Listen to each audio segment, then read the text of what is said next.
There we go.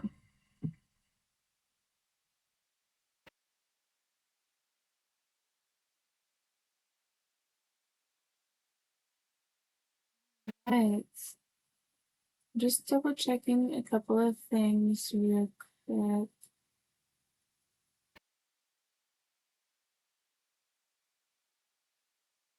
My um my internet seems to be a little wonky today. I don't know what's going on with that, but that is a-okay.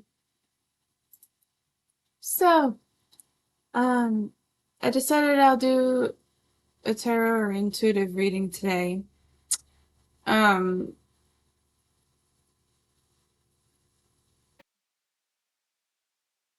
only do it for so long though. Um because I work tomorrow and I don't want to stay up really late in the night. But I thought I'd give it a chance for people to come in.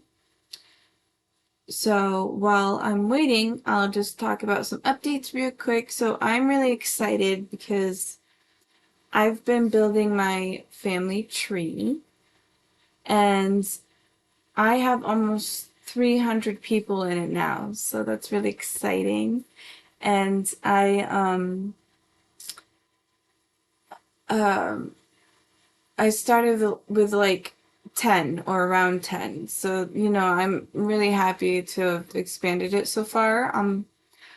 Three almost 300 people total. Um,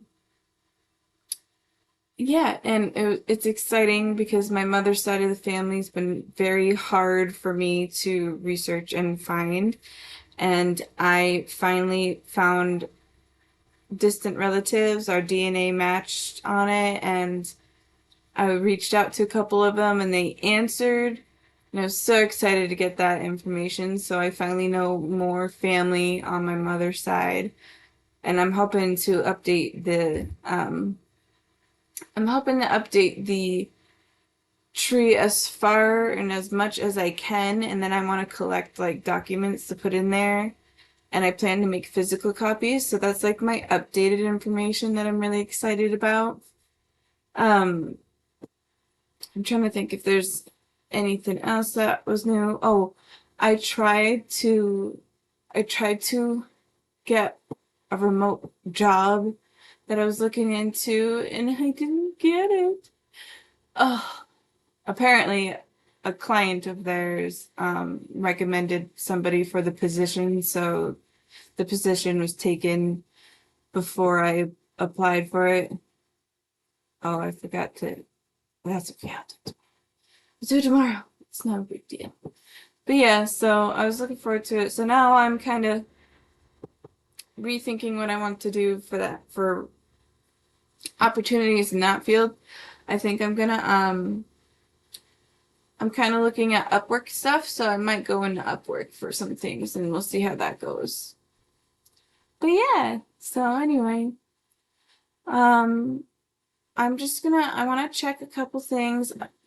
I'm pretty sure I have this under the tarot. I'm starting to get used to it finally. A few times I've made a mistake of not updating. I thought I updated it, and apparently I never clicked the done button, so it never updated before. So, but yeah, so I just want to double check a couple of things. I want to make sure. So, okay, it looks like time for management. First come, first served basis. Everything looks good so far. I don't see anyone in here yet, so I'm going to start with doing a reading on myself, I think, for now. Um, this will be weird. I don't usually openly express readings for myself. Let's do it. Let's see. Really?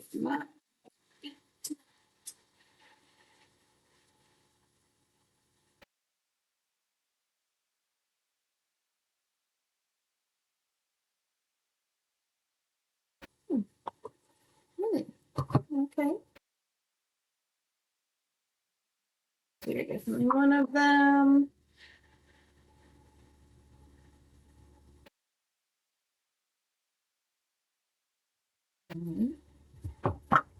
And let's go.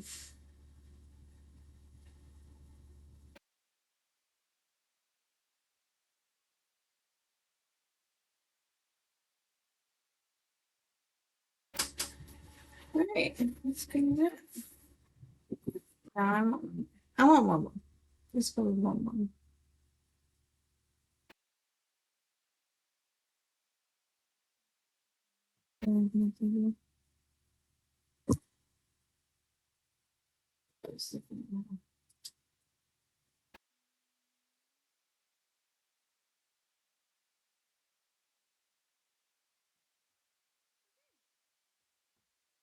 Right.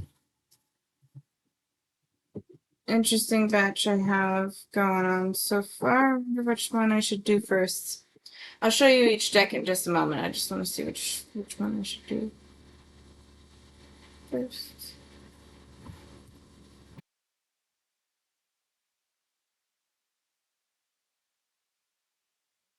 Okay, so um I like to refer to myself as a psychic medium. I definitely communicate with past and loved ones. Um one thing with my nose is always itchy. Why is it always itchy every time I it's like my nose itches every time I start doing a reading. But anyway, as I was saying, um, actually, what was I saying? Oh, so all readings are open to interpretation. So the psychic who does the main part of the interpretation, they do what they interpret, and then actually the person being read also interprets, but they interpret the specific part of the interpretation. For example, um, I'll use a reading I did on my sister a long time ago. One of the things I wrote, or yeah, wrote. One of the things I read at the time was she asked me if she was ever going to get married, and I said the person she was going to marry had dark skin and dark hair, and that's all I said. And she actually knew who that was, so she connected it together, and they are happily married now. So, um, I didn't even know who he was at the time. But anyway, that's the main thing. So like the reader does half of the interpretation and then the specific parts come from the person being read because they know the connection. Um and then also all readings are all readings are for entertainment purposes only. They are not an excuse or or a reason or alternative to professional help. So, um, entertainment purposes only. I am not liable for any actions you make on your own free will as well. And then, I was saying before I went on to the tangent, that I must be really easily distracted right now or tired, but I was saying that I refer to myself as a psychic medium. I do connect with past and loved ones, but I do the interpretation. So like I get messages, but specific things are hard for me to identify. So like if you ask me for a specific phrase, I can't give you that. But I might interpret a phrase similar to that one phrase. So, because I have mediumship, right? Being a medium, I often am connected with my own family members. Sometimes it's frustrating because it's I can communicate, but I also feel like it's not clear enough sometimes. So, um, I am playing one of my deck that I was drawn to, which means somebody in my family wants to tell me a message. So, we'll see how that goes. Um, yeah, if no one ends up coming in after I do a reading on myself, I think what I'll do is I'll just do a general reading and then I might decide to do something else afterwards. We'll see. We'll see where it goes. But for now, I'll do my own reading. So the decks, I feel like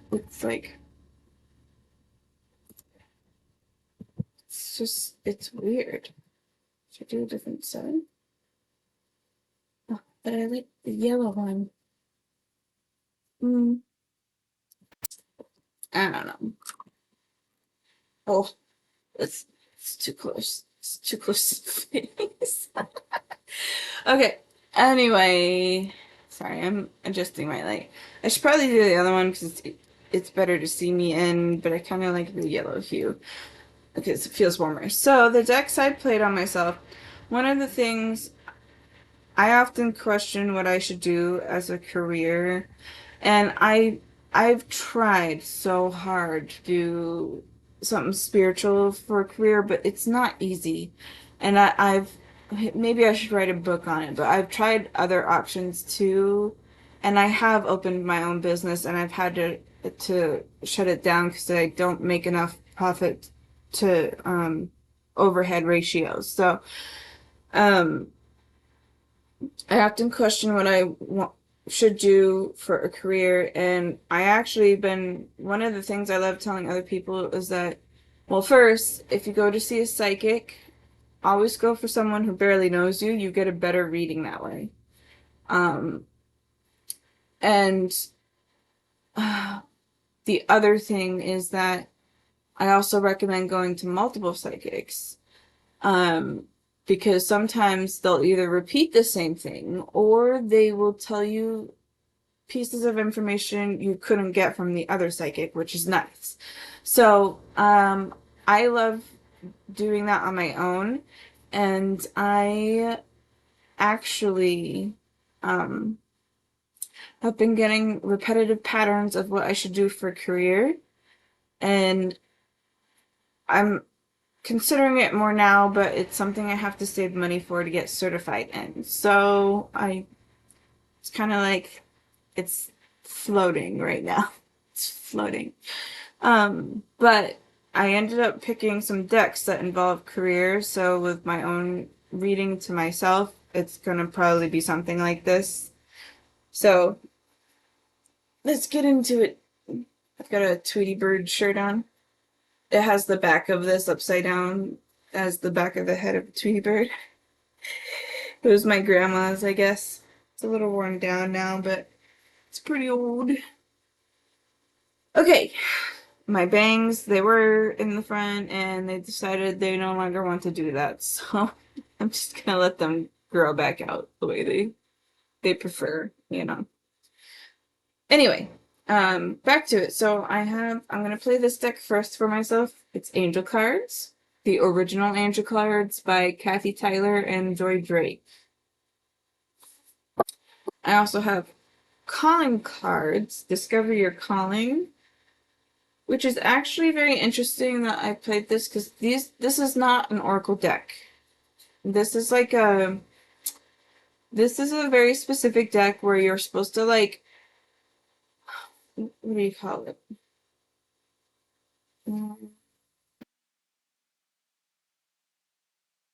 Okay, there's a word for it, but I don't remember what the word is. So basically, it has all different types of skills, positions, careers that you could go in, right? And what you do is you separate the ones that don't interest you and the ones that do interest you or sort of interest you. And then you keep going back and forth until you get like, I don't know, like 3 or 5 out of the deck. But I was drawn to this, so I'm probably just going to shuffle it like a normal Oracle deck and see what pops up. Life Purpose Oracle Cards by Doreen Virtue also came out. Joy de Vivre Tarot by Paulina Cassidy. The poor box is all destroyed. I need to get like a tarot case for this. Is so the joy of life, I think. I think that, or the play of life. I think it's the joy of life. tarot deck I was drawn to. I tend to use this one actually quite a bit, so I must interpret this one really well compared to my other decks. And then I also have Talking to Heaven by James Van Praagh. This is my favorite medium deck. It's one of the only ones the way it is, and it's specifically towards mediumship, not psychic interpretation. You can still use it as psychic interpretation, but I like that it's towards the medium side of stuff. So that's nice to me. All right. So I'm gonna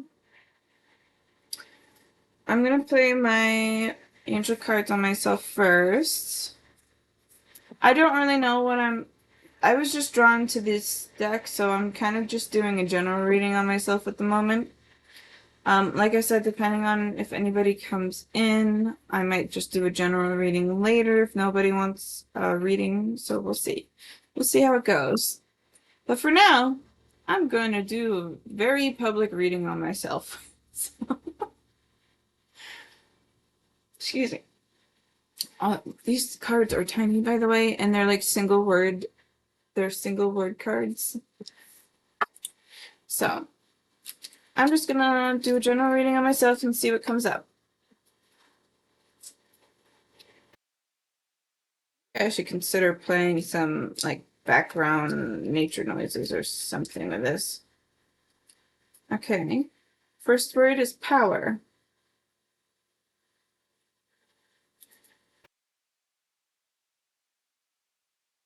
Step into your power is the first thing that came to mind. I also find it interesting about what the angel is holding. It's like a gift. Powerful gift, maybe? And that's what it makes me think of. But it also makes me think of royalty. Oh boy. We've got risk. Whoop. Risk. Two fell out, actually. It's risk and freedom.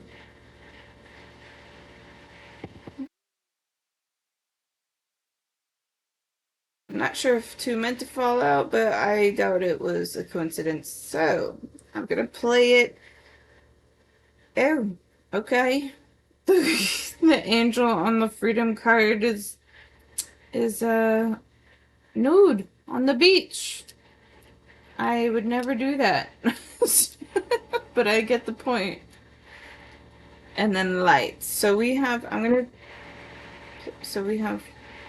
gonna stop shuffling. So we have power, risk, freedom, light. I'm gonna do top of the deck. Purpose. And bottom of the deck. Communication. Alright. Ooh. Alright. Power, risk, freedom, light, purpose, communication.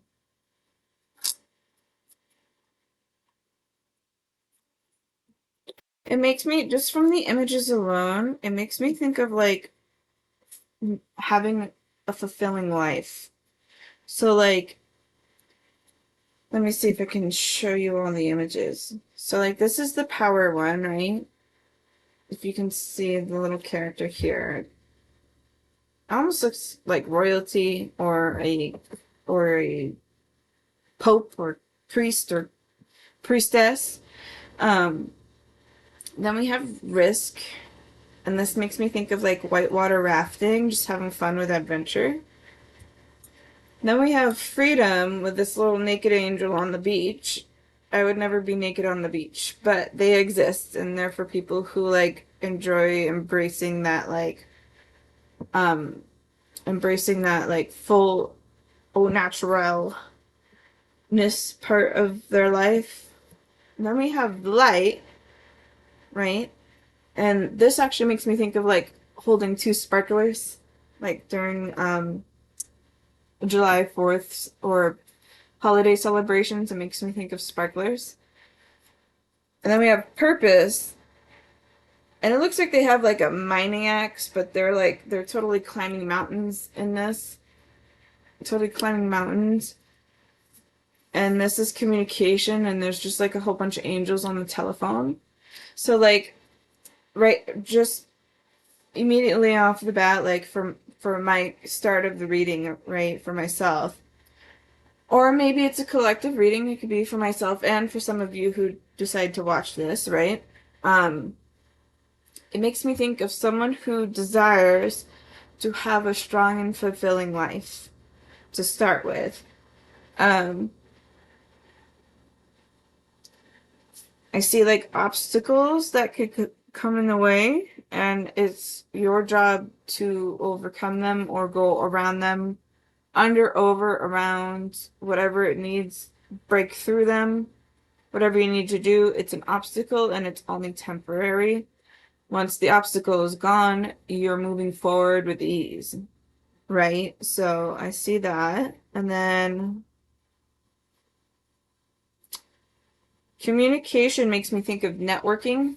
Makes me think of networking, finding new connections, like-minded people, coming together, getting to like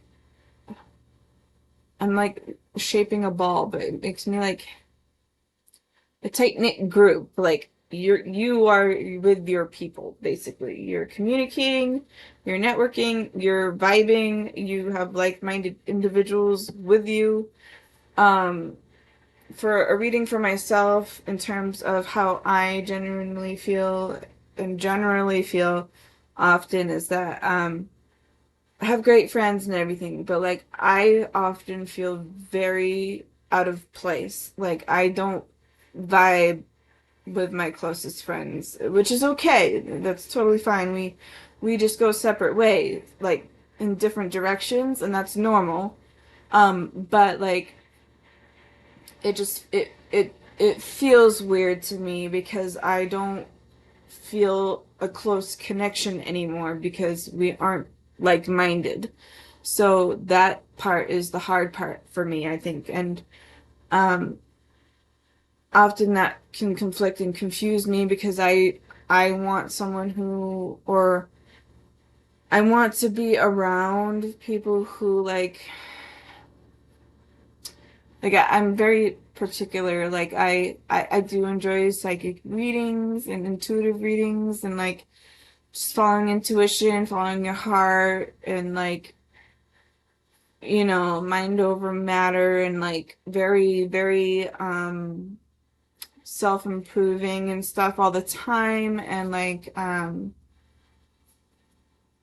my room doesn't look it right now, but I'm actually a very like I like white light. I like bright lifting, like Zen. I like Zen. Like so to that's what I'm like more looking for. People who like just vibe, and even like just quiet meditation, like just calm, like a very serene and mature setting is what I like. So I would enjoy finding more people in that same setting because that'll feel very comfortable for me. I come across often as very extroverted, but I'm a very introverted person. So like I can socialize easily, but I also have a very low social battery, and I'm like, I'm done. I go to sleep for a while. So like, those moments where you can just generally just like spend time doing nothing with others is the best. So that's the start that I have so far. I'm gonna see which deck I should play next. Looks like I'm playing my tarot next.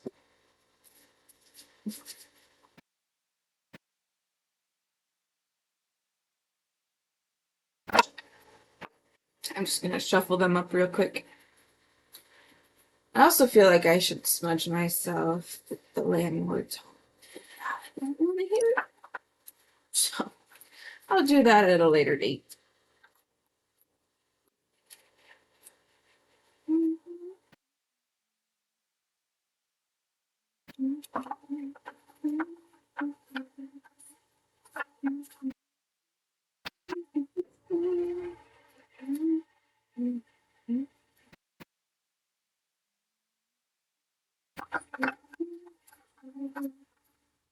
All right. And time to shuffle the cards. One. I have no idea how many I want to shuffle right now, so I'll just kind of go with the flow for the moment.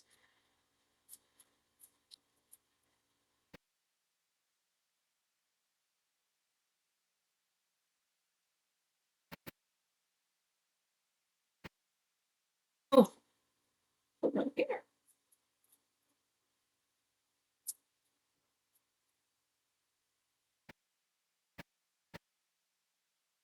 I feel like I should stop there. So I played 4 cards. I feel like I should stop there, and I'm gonna also play the top and the bottom of the card. So let's see what we have. We have the Tower. The Tower. Oh no! But it's actually kind of a good sign because it's in my past. And I feel like, so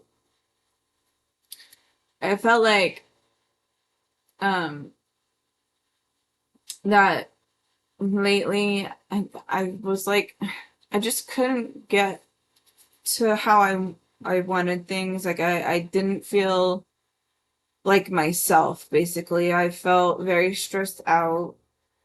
Sometimes I'm still struggling with that. It's really affecting my mental health. I don't feel like I'm where I'm meant to be. I feel like I need to make more money because I'm thinking of the lack of money. And I know in terms of manifestation that you need to stop thinking about the lack of money because that's the law of attraction. So I need to think more about how I'm gaining money. Um, and then so there's that. There's my living environment is stressing me out, and then I'm thinking about my future too, because I kind of know where I'm going or want to go, but I'm a little stressed out about it because I like where I am in terms of my job, but I also know like I need to live my life. So like that part is a struggle for me emotionally. I see the butterflies in the card and I see them flying up. It makes me think rising above, like rising above the fray. And it also makes me think of, oh, yes, it makes me think of transformation, but it makes me think of like, I had a reading a long time ago, and one of the things the psychic told me was that I remember was that I have a fear of not being above others. And that's not like, it sounds weird when I say it because you think of like people who are conceited and cocky, right? But that's not what she meant by it. So like she means like I'm afraid to do well, basically, because I'm afraid of being taken advantage of more. And that like and basically like I'm not going to be wanted as the person I am, but instead for my achievements. And that part is what she meant by like that I'm afraid to go to the top that way. And I have actually been crashing out those beliefs now. I've seriously had to set boundaries in my family the last year and a half, 2 years now. It's gotten better and but now we're like relearning our relationship because I needed to set the boundaries and now it's happening with another family member, which is really annoying actually. But I'm no longer in a point where it matters to me. I'm now in a point like, well, if I did do well, I can do what I want with my achievements. That is my business and my business alone. So like I'm I've really overcame that so far and I'm seeing the butterflies appear, right? And this makes me think that there's others who will support you in the direction you're going, right? So like even if those who you know now, hello, welcome in,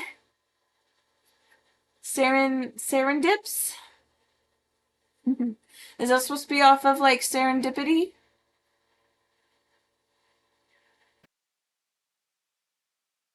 Um, So I was saying, even if there's like the people you know now, like they do support you in your current moment, right? But like even if you rise above, like they will also like they'll also support you, and if they don't, there will be new people who support you. Yes, it is. Oh, good. I love that. Welcome in. You're the first one to come in today. Well, as far as I know of, first one to chat today. Did you come across because you were looking through tarot or psychic channels?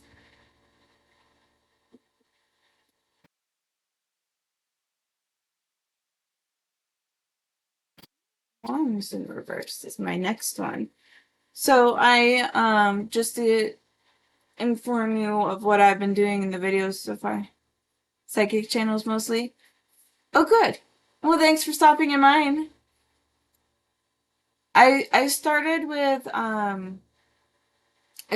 doing a reading on myself because I haven't had anyone in yet. So you came in during a time I was talking about one of my cards. But if you'd like a reading, I can give you one. And I can put a pause on this for later.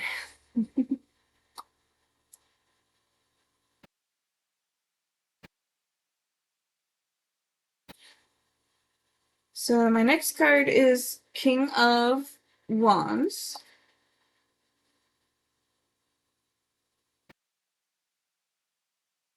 I have questions like explaining my condition. Um, so I'll if you give me a moment to mention things. So like all psychic readings are open to interpretation and are not excuses or reasons for to avoid professional help. I feel the need to say that first. I also can't guarantee what I say is 100% accurate because it is an interpretation, and but I can give you what comes up and you can interpret the other half of that on your own if you'd like. And I can try my best. I don't know if I have a specific deck to that, but I can try. Would that work for you?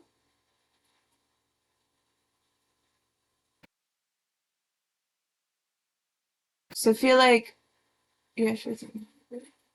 Okay. Because I feel like you're at least the way you worded it, it sounds like it feels like it's something medical related. Is that correct? Or is it more of a situation? Um, Also, for the second thing, in terms of a reading, would you like to pick your oh, psychic related? Oh, interesting. Okay. All right. Sure. I'm down to try. Um, would you like to pick your deck or would you like me to choose intuitively?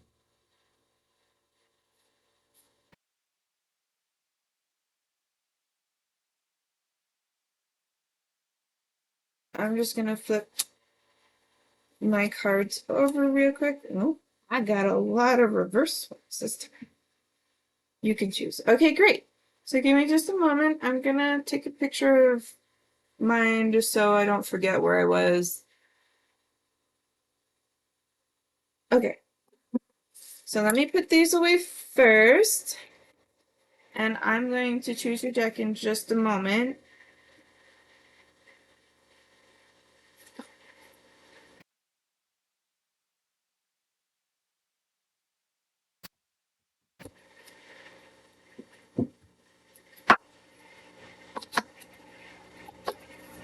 I find it interesting that you say psychic related. And I thought it was because I was getting vibes that it's medical related. So I wonder if it's more along the lines of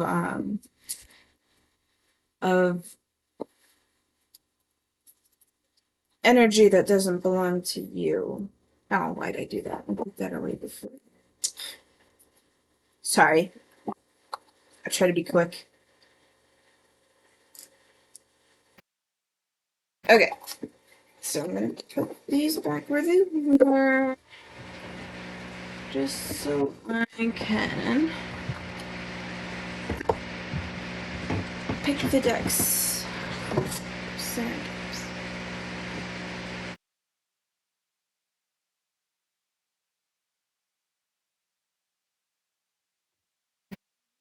That one. That one.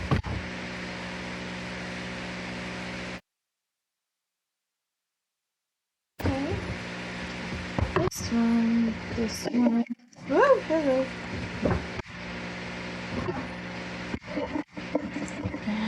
Let's see. How about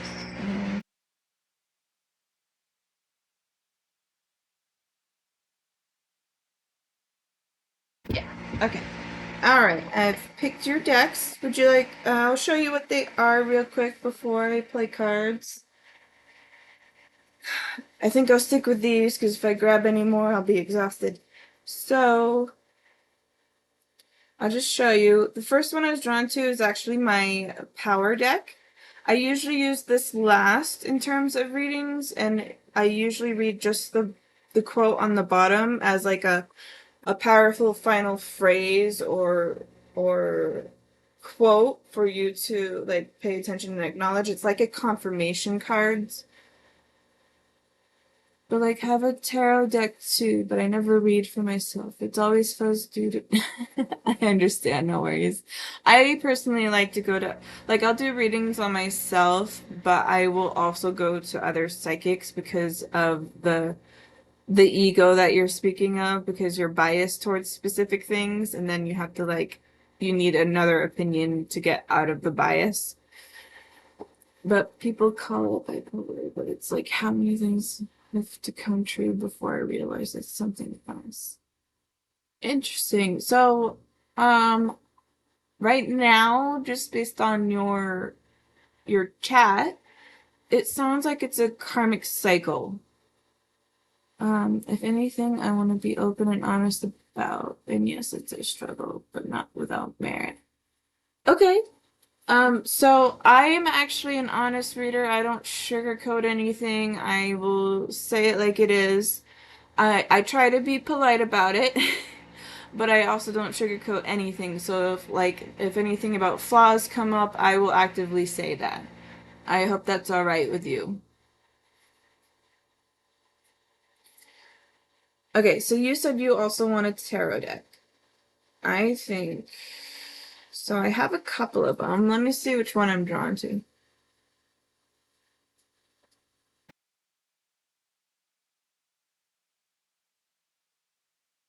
I think they want me to play the traditional one, which is the Rider Tarot. So I want to clarify as well. So like I do for the tarots especially, I do interpretation first because the tarots tend to be very specific. So I might reference my book for the tarot, but I will ultimately do interpretation first before reading the book. And then I will probably mix it in there somewhere with the rest of the oracle cards. So this is the one I was talking about for the power deck, just so you can see what it is. It's called Buddha Wisdom. It's a Shakti power deck. Then I feel the need to play this one for you, Lantern Oracle. I was drawn to this one intuitively, dream reading cards. This one I might either read from the card itself or from the book, depending on how I feel in that moment. The Shaman's Dream. Numerology. I was intuitively drawn to this one too. This one feels to me like words for you to acknowledge, and I might read passages from the book too, because sometimes they have additional information that sticks out more, and that's part of the message. And Moonology cards. This one I'll probably use as an advice deck with this one most likely. And then the tarot. So let me see which one I should play first. First. Okay, that's interesting. All right, so I'm being drawn to do the dream reading cards first, which is this one. So let me get the deck open and take some cards out for you. Hold on.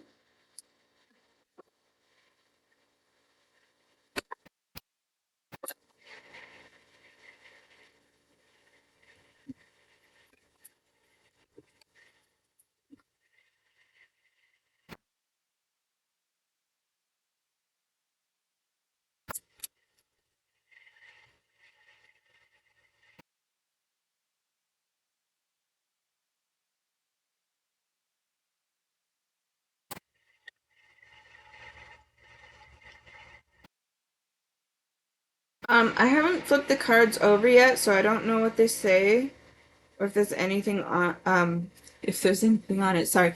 I don't know what they say yet because I haven't flipped them over, but before flipping them over, they're making me think of the Evil Eye, the protection talisman. I don't know if you are familiar with it or if you have it, but the message to me makes me think you should get one.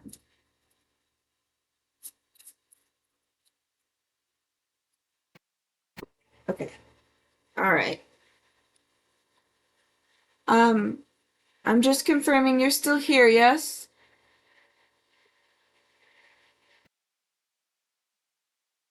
Perfect. All right. First card says water. What is overwhelming you in your waking life? How are you traveling emotionally in life? And are you struggling to reach your goals? That's the first one.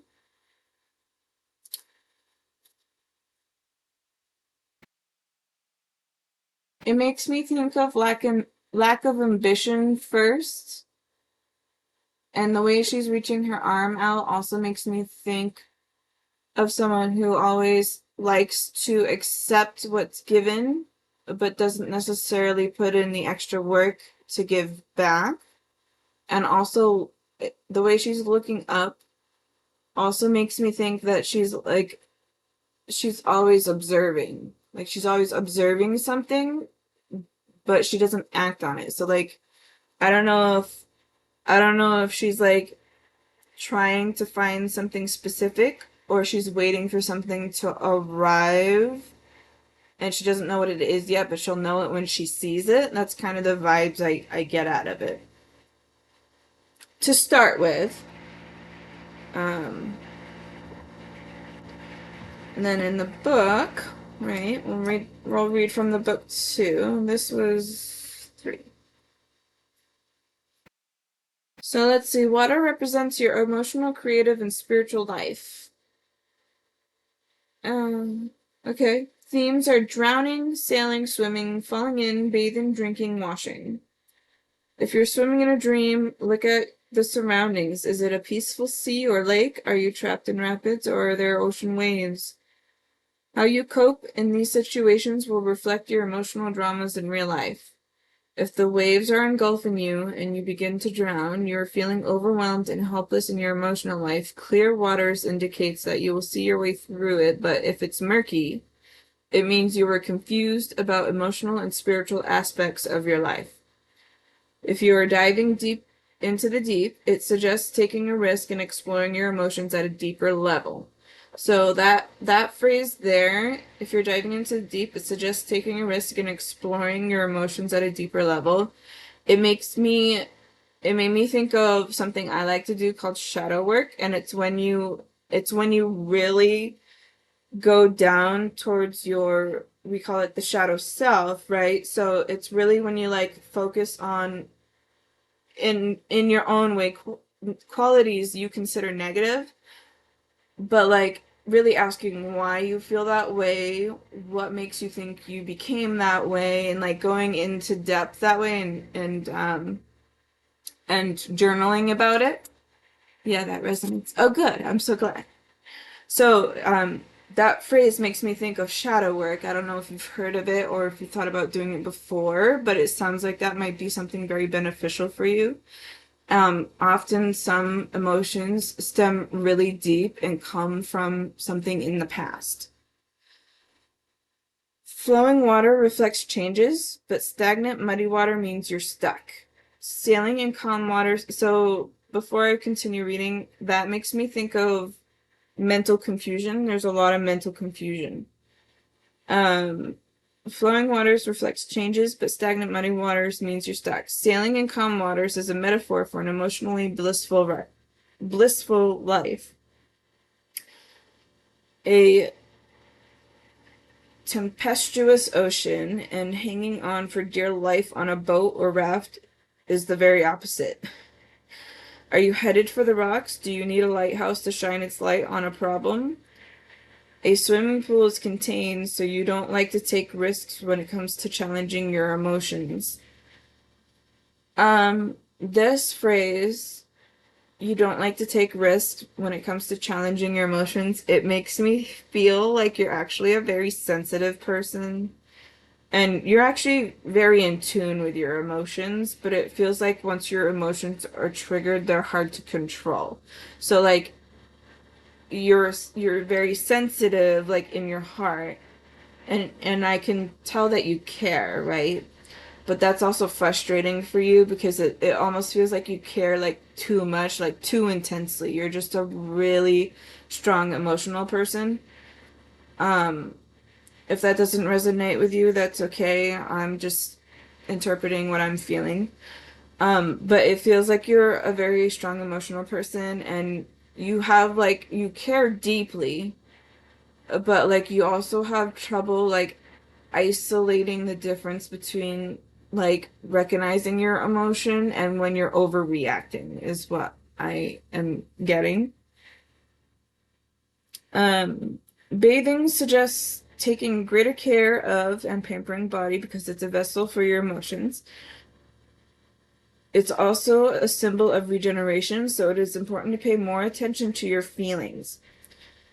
Water is the greatest cleanser. Washing in dreams is about getting rid of emotional clutter and old belief systems. Drinking water or having water poured on you suggests purification and preparation for what is to come. So, this mentions old belief systems, and those are hard to overcome. So, like old beliefs, wow,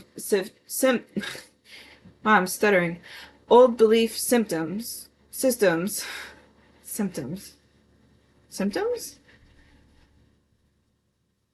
Okay. Anyway, old belief systems um can stem from like parents, and it doesn't even have to be parents. It could be your siblings or friends who like ingrained a specific belief in you at a young age.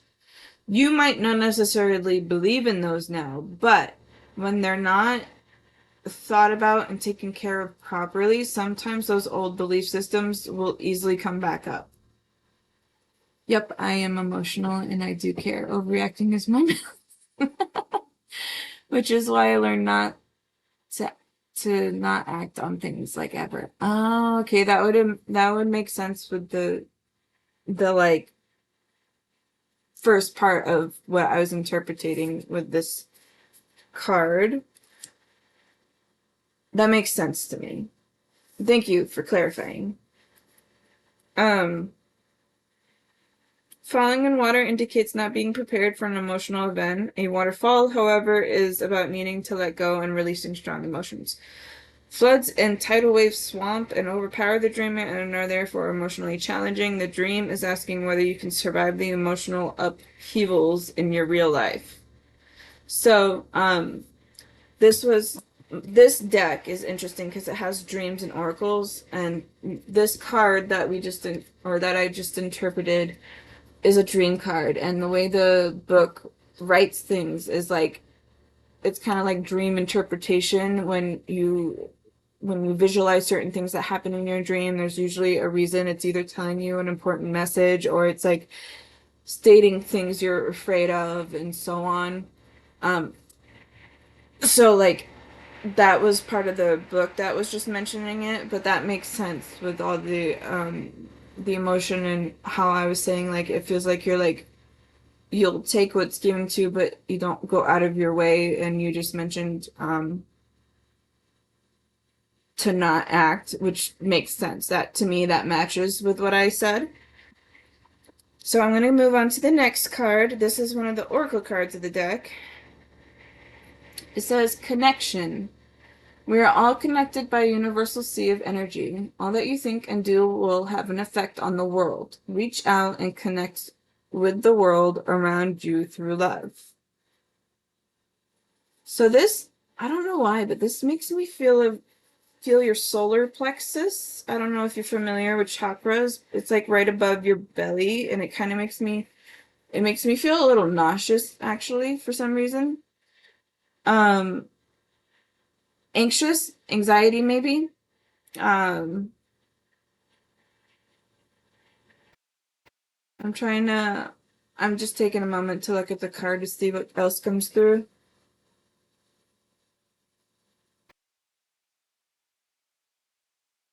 I feel like so the card says connection and it has like a web with dewdrops on it, but there's a world behind it. And I'm drawn to like one very particular dewdrop, which makes me think you're someone who likes their safe space and their comfortable area. So they don't, it feels like you don't really like going out, like out there anywhere. It feels like you like having your comfortable safe space. You know, you just enjoy being where you are, but also, but you, it feels like you're restricting yourself at the same time. The fact I may have actually found someone who gets me recently. Oh, good. Well, that's so good. I think. So, um,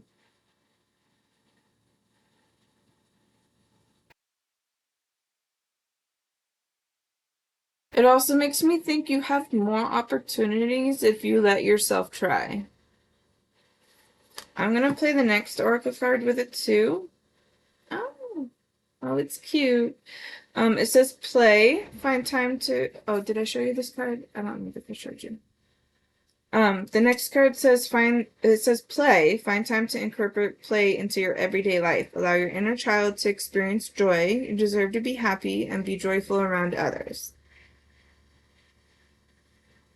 And it's cute. It makes me think of like sisters having fun when they're not fighting. So I see the daisies. I don't know if the name Daisy is significant or if daisy flowers or white petals mean anything specific to you. White petals to me mean purification or purity. It makes me think of someone who's very good-natured and like calm, a very calm energy. It also makes me think of someone who's like they just feel peaceful to be around. There's someone who feels peaceful to be around. Action and play. So this makes me think it's just one person. It doesn't make me think of multiple people. They're looking at a book, but it makes me think of like photographs or memories, maybe a photo album.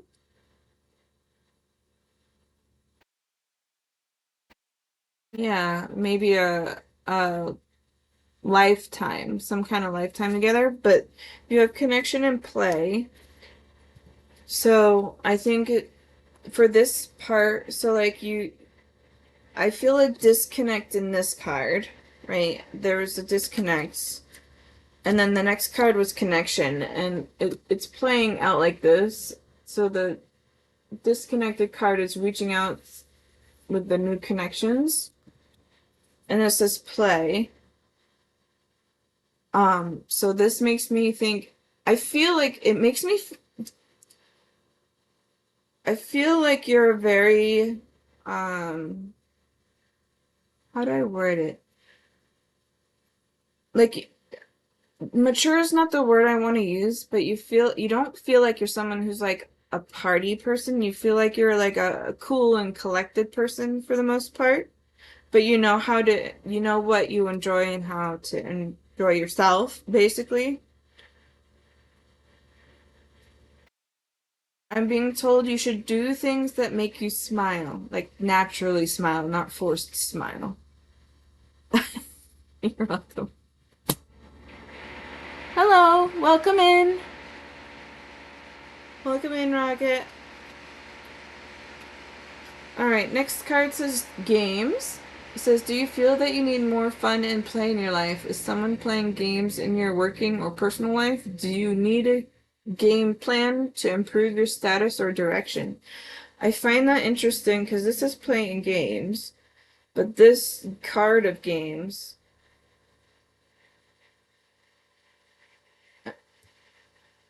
someone mowing the lawn? What? Um, anyway, for Serendips, um, this card of games, it makes me think of like game drama, like someone mentally playing games. It makes me think of frustration and irritation as well. So I don't know if there's some other person or some bystander within a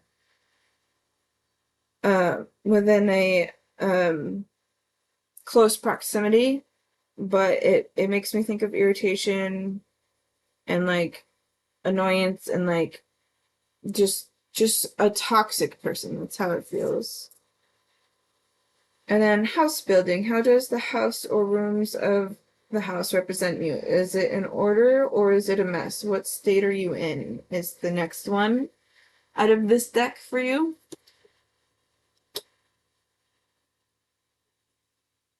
So one thing that comes up a little bit collectively with all of the cards together, it makes me think of I mentioned like anxiety a little bit with the solar plexus before, but this collectively it makes me think of someone who struggles with depression. Um and if you are, I hope you're able to get the help you need. Medication does help for that, therapy as well. Um but like this it feels so one part of it feels like anxiety, another part feels like depression, and often those correlate together. There's also like there's also a side where it like feels calm and like collected, and another side where it makes me think of not workaholics but people who do that. They have a hard time like finding things that are fun for them to do. So it feels like two different sides a little, but they're all together. I'm also gonna play the top of the deck. Trust. Trust yourself and the universe's plan for you. Do not give your trust to others lightly. When one door closes, another door opens. So this immediately makes me think of a betrayal. So I don't know if you've had a past experience with a betrayal. These three red lines make me think of deep pain and hurt because of it. And the way the hand is reaching out to a little hand makes me think of a huge loss, something you lost that was dear to you. There's kind of a there's kind of a theme of a child. There's been a theme of a child being involved in some way. Maybe it could be like your inner child, or it could be something else, but a small child is in there as well. So I think you can't flow, you can't control life's events. You can only control how you deal with them. It's easier to go with the flow when life challenges you. Emotions can overflow unless you release them. So that sounds like an advice card. So I'm gonna put this deck away and moved on to the next deck for you. How do you feel with your reading so far? If you don't mind me asking.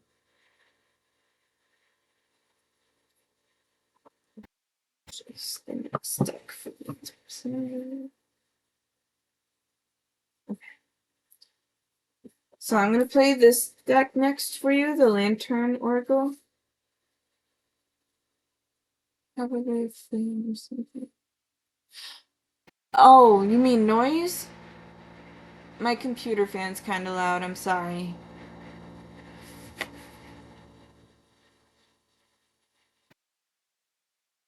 So far, very relationship oriented, I'm aware. And it's going well. Thank you. Very accurate. Thank you for letting me know. Okay. So, having a hard time getting the cards out of my decks for you right now. It's like it's got resistant energy. Resistant energy. It's like forcing yourself. It feels like something is so simple, but you're resisting against the simplicity of it. That's how it feels when I open the deck of cards. All right, so let's see what we got here. Is this one or two? It's one. Metamorphosis. Power and strength lie within our surrender to change.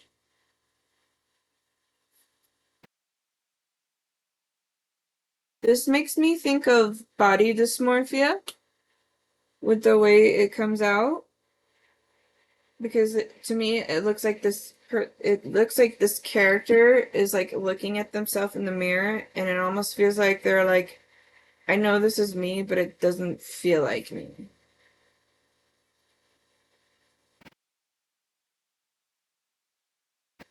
Nobody wants the answer. The bipolar question is what it is. Are you asking if you like have a bipolar issue, or I'm sorry, I don't understand.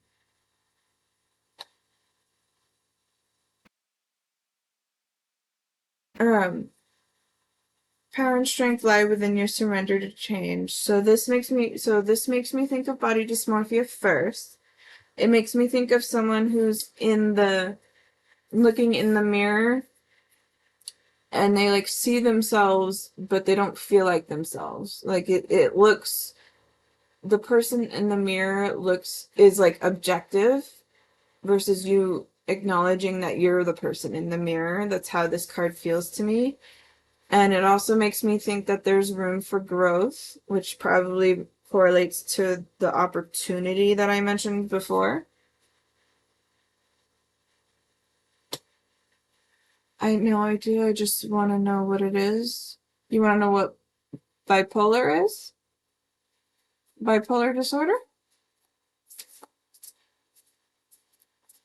What it is in what way? Because if it's the disorder, they usually have descriptions of that. But are you wondering if it stems from anything specific?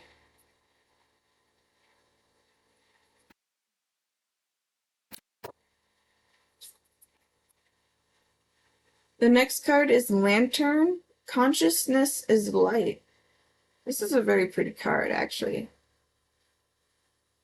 This makes me think of someone who's starting to acknowledge and be more confident in themselves. It also makes me think they're taking new directions in life.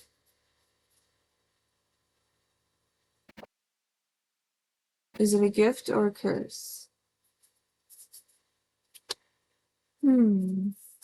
Is it a gift or a curse?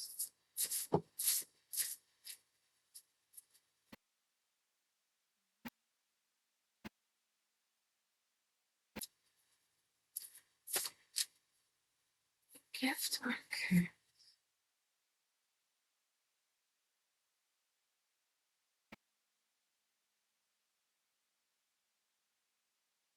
To start with, I think it's unique to you, but I'll see what comes up first, and then I'll try to see if I can answer that later. All right, so assistance with access is the. Oh, did I show you the last card? I don't remember if I showed you the last card. This is the card.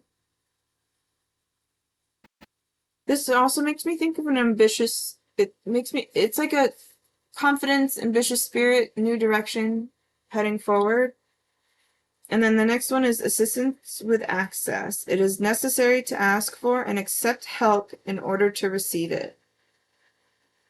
First thing it makes me think of is someone being stubborn. But the next thing is I see her holding this key, but she's also like assisting the key. But she's not doing anything with it. It looks like she's like a gatekeeper. She's just holding it close to her. but she doesn't want to use it yet. It's how it feels. And she doesn't know how she can use it yet. And something that's coming to mind is that it's a talent. So being able to accept and embrace yourself for who you are. You can choose what you do with how you are, and it can be a talent if you choose it to be, such as being a very entertaining person in like acting, for example, or a comedian. There's a place for everyone.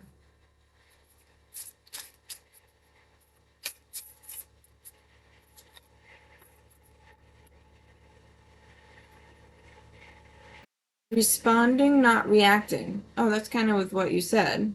The only control we have is in how we respond to the hand we are dealt. This I'm not gonna lie, this card actually feels very sassy to me. It feels like it's sassing you right now. It's if I reread it right, it says the only control we have is in how we respond to the hand we are dealt. Like to me, it feels like it's saying like you've been given information, you need to decide what to do with it. Is how I take this card. But I do see like I see the two characters here. One is like concerned for the other one, and the other one's like frustrated but forgetting the other one exists. Oh yes, very sassy. I know.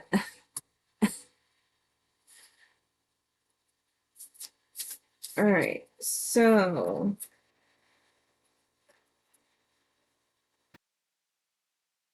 this one, emotional energy.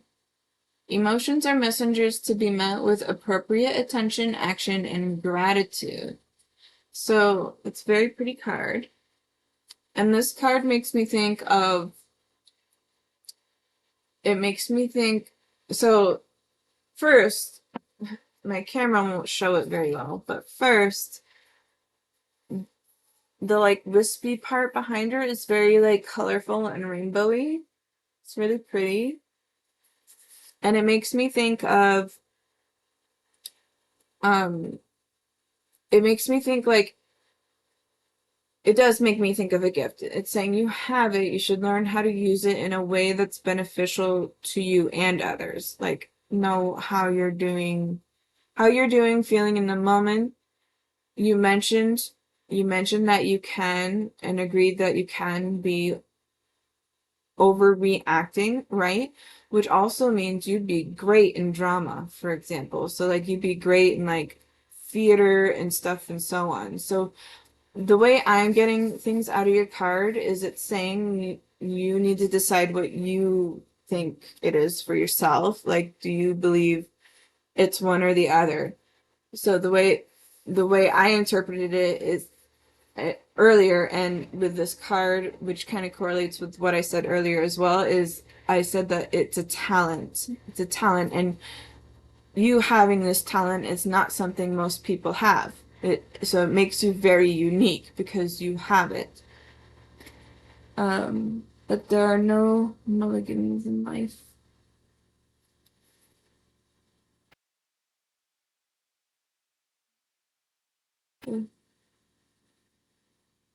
I have no idea how to pronounce your username. So your mom house, hello, welcome in. Good, how are you? Yes, I'm currently doing a reading for Serendips right now, but I can put you on next if you'd like. Being a tragedy is a talent. Fantastic. I mean, tragedy is a talent. Technically, tragedy's been great over years because of how popular it's become. It's sad for some things, but it's also been like very well known. For example, Shakespeare often wrote tragedy. Actually, it's not here at your mom's. Actually, it's not here at your mom's house. Oh, okay. Thank you. Thank you. Doctor House. I love that show. Okay, so for Serendips, I I feel like this confirms it. The bottom of the deck says creative power, release your alchemical energy into the world. To me, that's like confirmation because of the creative power.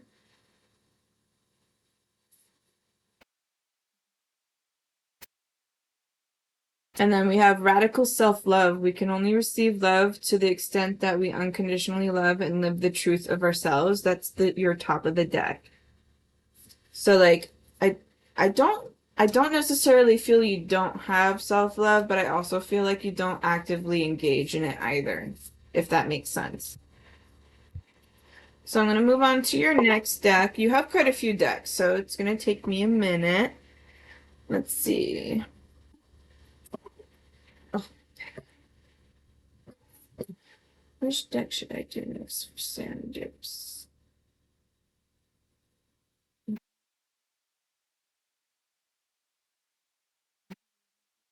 Spin.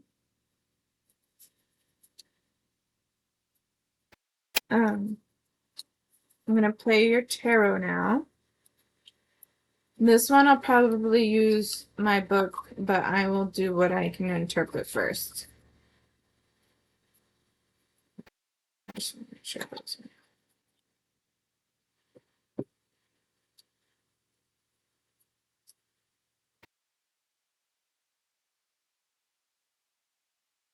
Everything in life goes in cycles. So if you've been on the downward cycle in the Wheel of Fortune, the only way to go is up.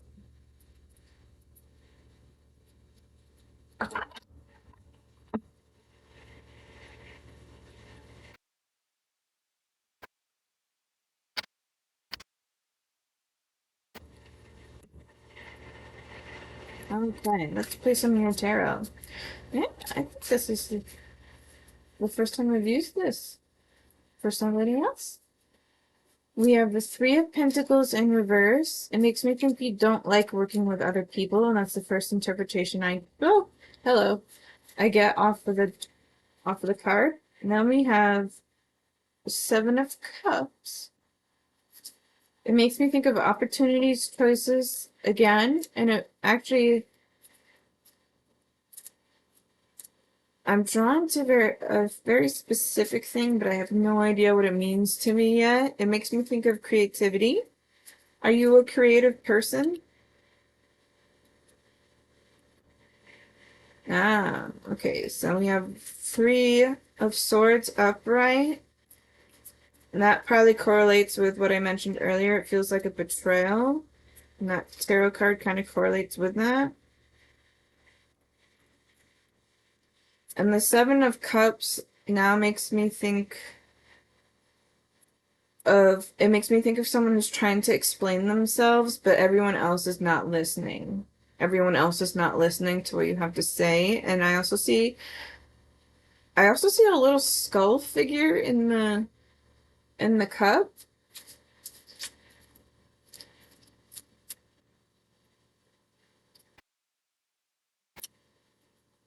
Let's keep going.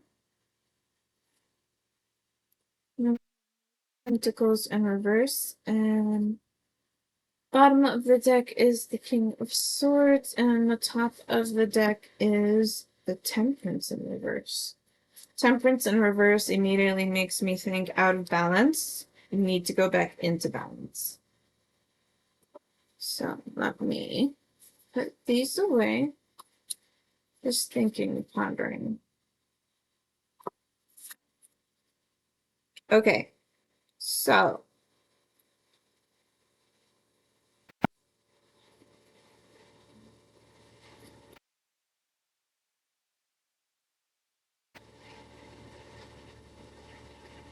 I feel like there's subtleties of a loss or grievance.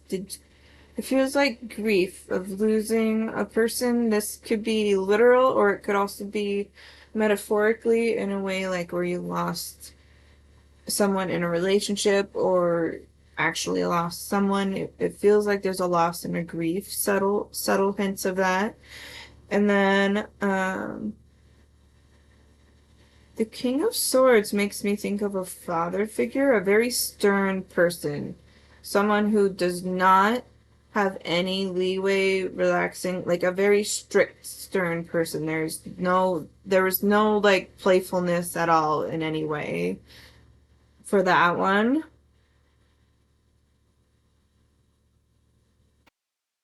And the Three of Swords that often represents like relationship or betrayal and stuff. I'm drawn to the direct sword down the middle, the main and longest sword. So it makes me think of like a main character, I guess. So I'm gonna read from my book now. That's my like quick interpretations of what I played for the tarot. So I'm gonna read what the book says because tarot is often very specific. So give me just a moment to open it up. Um, so we have the Three of Pentacles in reverse first. So, Three of Pentacles, please.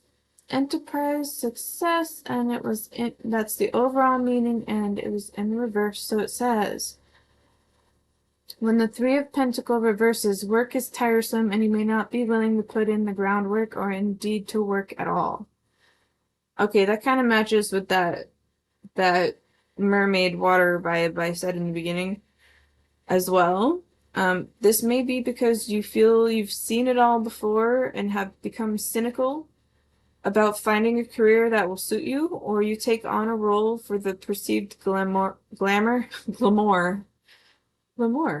Um, so, uh, about finding a career that will suit you, or take on a role for the perceived glamour, or the way it is sold to you.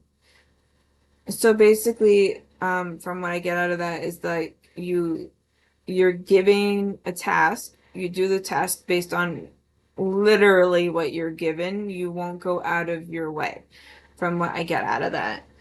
And that's like, for example, you're told like, I don't know, if you have an office job, for example, you're told to, hey, organize these documents in alphabetical order and then upload them to the computer. And you literally do the alphabetical order and upload to the computer, but you never email it to the person who asked you for it, for example. So, because it's very literal, is what I get out of that. Um, and later realize that the work is mostly tedium. You'll need to push through the dull details or make a swift decision to move on. It's like saying if you're not interested in the position you have or the career you have, it's probably time to look into something different because your spirit is bored. You're bored with it. Another interpretation of the card is poor planning, so a project doesn't succeed. In property affairs, it can show builders who do not finish their work they begin. So someone who like never finishes a project. And then let's see, now we're gonna go to Seven of Cups. So in the Seven of Cups, card itself represents opportunities and extremes. Yep, that's me. That's that's funny. I think you're funny. um, I never finish anything. I understand. I do the same thing, but I've gotten better over it. Better with it in recent years. It depends on what it is. So, let's see. Opportunities and extremes. I kept mentioning opportunities, so I think that's more towards your meaning. So upright meaning choices and confusion. While the seven brings the potential for amazing opportunities, these options and offers are insubstantial. At present, it's not clear what's feasible and what is fantasy, as everything feels up in the air, just like the floating cups on the card itself.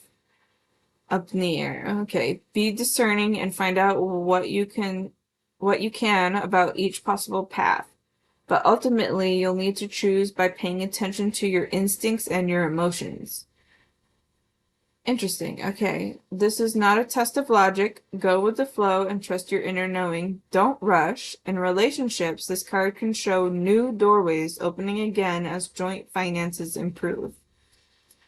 The seven is also a card of visionary If Sorry, I read that wrong. The seven is also the card of the visionary and shows the beginning stages of a new project. When anything is possible, dreams and visions are additional interpretation. Then we have the Three of Swords. Oops, I went the wrong direction. So we have Three of Swords next, and the Three of Swords is in upright position. The overall meaning means sorrow, heartbreak, and pain. And then upright meaning. It says the upright meaning of the Three of Swords is direct in its meaning and reveals the pain of truth. The clouds of doubt are cleared and you can do nothing but face reality. This is a common card for relationship betrayal and can denote affairs or disloyalty in other life areas such as work relationships and business dealings. Okay, on a more positive note, you do get before I finish reading this, it's bringing me back to that card. My mind's eyes bring me back to the card that said games. Someone who's playing mind games. So keep an eye out for people who are being dishonest with you and set boundaries for yourself, because I feel like that's something you need to protect your energy in that moment. On a more positive note, you do get right to the heart of the matter. Any confusion is banished, and you are now in a position to begin. And you're now in a position to begin to move on from shock, to begin the healing process and move forward. In health, this 3 can relate to heart issues that may need attention, such as blood pressure issues, circulatory problems, conditions such as angina, and very occasionally the need for surgery. Please note that this is a message to take care of your heart and safeguard your health. It is not a prediction of a serious illness. Writing job being an author. Booyah! Choice. Oh, good. Mind games can only think of me, mom. Oh, okay. It feels so. It was bringing me to a person specific, so I think it makes me think of someone who has like ill intentions for you. So like they don't wish their best, they want to cause difficulty to make you. It makes me think of someone who like wants you to learn from difficulty, basically, instead of just like figuring things out as you go. So the next card is the Knight of Pentacles. If I go to the Knight of Pentacles, it's in reverse. And the overall meaning is improving prosperity. Your card being in reverse, the reverse meaning says, when reversed, the card advises that you avoid complacency and check out all financial arrangements. The most negative interpretation of the card is financial mismanagement and misleading advice. So, I don't know if you're bad with money. It's insinuating that you're kind of bad with money, but not in a way where you're like homeless, but in a way where you makes me think of overspending and you don't calculate the pricing right. It makes me think you don't calculate the pricing right. As a person, the reverse knight is stubborn and cannot see others' viewpoints. He is plotting and pessimistic, reluctant to take action, and unwilling to go beyond his comfort zone. That kind of matches with a couple other cards that were played before the tarot. I mentioned being stubborn, and I also mentioned liking your comfortable area, your safe zone, your comfort zone. You may tend to be materialistic and secretive and in extremist dishonest. Extremist dishonest. I think there's a typo in my book. Terrible with yeah, that's my mom. Terrible with money. So, okay, so it's calling you out for that. It also says to be careful of misleading advice. So I don't know if anybody gave you financial advice that didn't go well for you. It might be better to reconsider, or maybe if you have someone who's actually close to you who's good with money, maybe consider their advice more. Eternal peace for me. Hello, hi, welcome in. Yes, you can, but I'm doing a reading for Serendip, so it'll be after, and if that person who already asked for one is still in the chat, they'll be first. So I can, but I have to ask them first to see if they're here, and then if they're not here, then I can do you next. Okay, great. All right, so the next card is King of Swords, and it's in upright position. Um, King of Swords. Overall meaning is an ambitious man. Now, the King of Swords is the one I interpreted as someone who made me think of like a very stern person with no play, is how I interpreted the card first. So, this is what the book says. As a person, the King of Swords can be an intellectual or a man who relies on logic to help him win.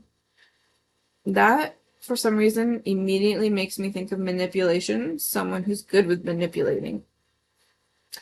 He is also open to ideas, although he can be impatient if he has to wait for consensus before taking action. However, he is outwardly calm and makes good judgments.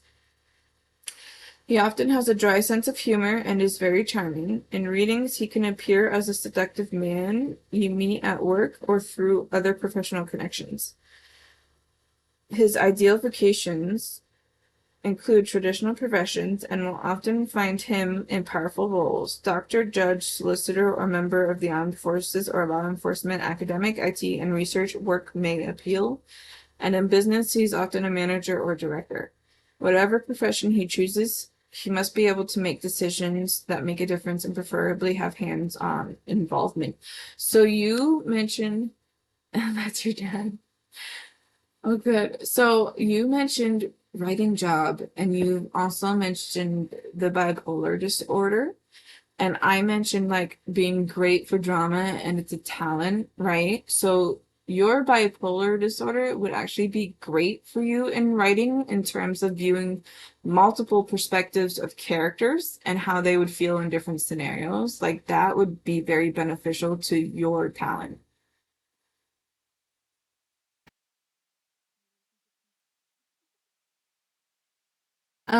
As the you in a reading, take charge, is what it says. As an influence, it says when the King of Swords arrives in a reading, the focus is on the mind rather than the heart. You may be going through an intensive time of work or study. In relationships and domestic affairs, it's time to take the initiative. So you get going. It's your turn to do the work. It's your turn to do the work. All right. And last card of the tarot was the Temperance, and it was in reverse, and it's one of the major arcana cards. Your road ended in a major arcana card. I find that significant. Significant. Um, it was Temperance, and it was that one is the one I interpreted immediately that it's saying that things aren't out of balance. It needs to go back in balance. Um, it says overall meaning is moderation, reconciliation, healing, and angelic guidance. And then if I go into upright meaning, temperance shows you. Oh, wait, no, it's reversed. I'm sorry. Reverse meaning. Temperance reverse shows imbalance and unfairness in relationships and problems with money. The card's calling you out. What you pour into your relationships and work isn't rewarded. Okay, in this specific phrase, it's saying that you actually do more than you should in terms of what you're receiving back. So like you're going it's very interesting because it kind of conflicts with the beginning of the reading, right? Because in the beginning of the reading, it felt like you don't go out of your way, but in this end part of this, um, in this end part of this tarot reading, it's saying like you put too much effort in. So like, I think it's very specific and situational for you. So depending on what it is, like if it's for example, you might be someone who's more of the supporter in the relationship and you don't receive the same amount of support back. That's what I'm getting off of that one phrase. But like in terms of other things, so like let's say, for example, you're very emotionally supportive of your partner, right? And they're not as emotionally supportive of you, but they're more financially supportive of you, and you're not as financially supportive of them. So like it feels like that. It's like a very give and take situation often in whatever situationship you're in. Well, thank you. Not very helpful if I don't know what's out of balance. Oh, my literal bank balance. That's okay. Not with readings, you don't always know right away what it could be towards. Sometimes that comes later um, as you kind of like reminisce about the reading itself. Sometimes that shows up later. It's okay if it doesn't resonate right now. So, so this card can also show you struggling with change and the past dominating your present and future, meaning you're having a difficulty overcoming those past situations. In this position, difficult old memories can resurface and you feel held back. I think that's part of the emotional thing that it's hard to let go. Like you're having a hard time letting go. Try to look at what you need now in the present. So instead of looking at the future or the past, try living in the current moment, which is also probably why you had the play card show up.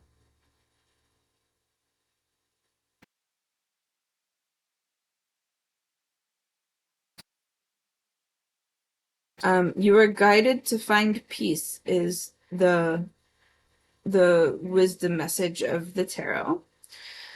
So I'm gonna play the next deck for you.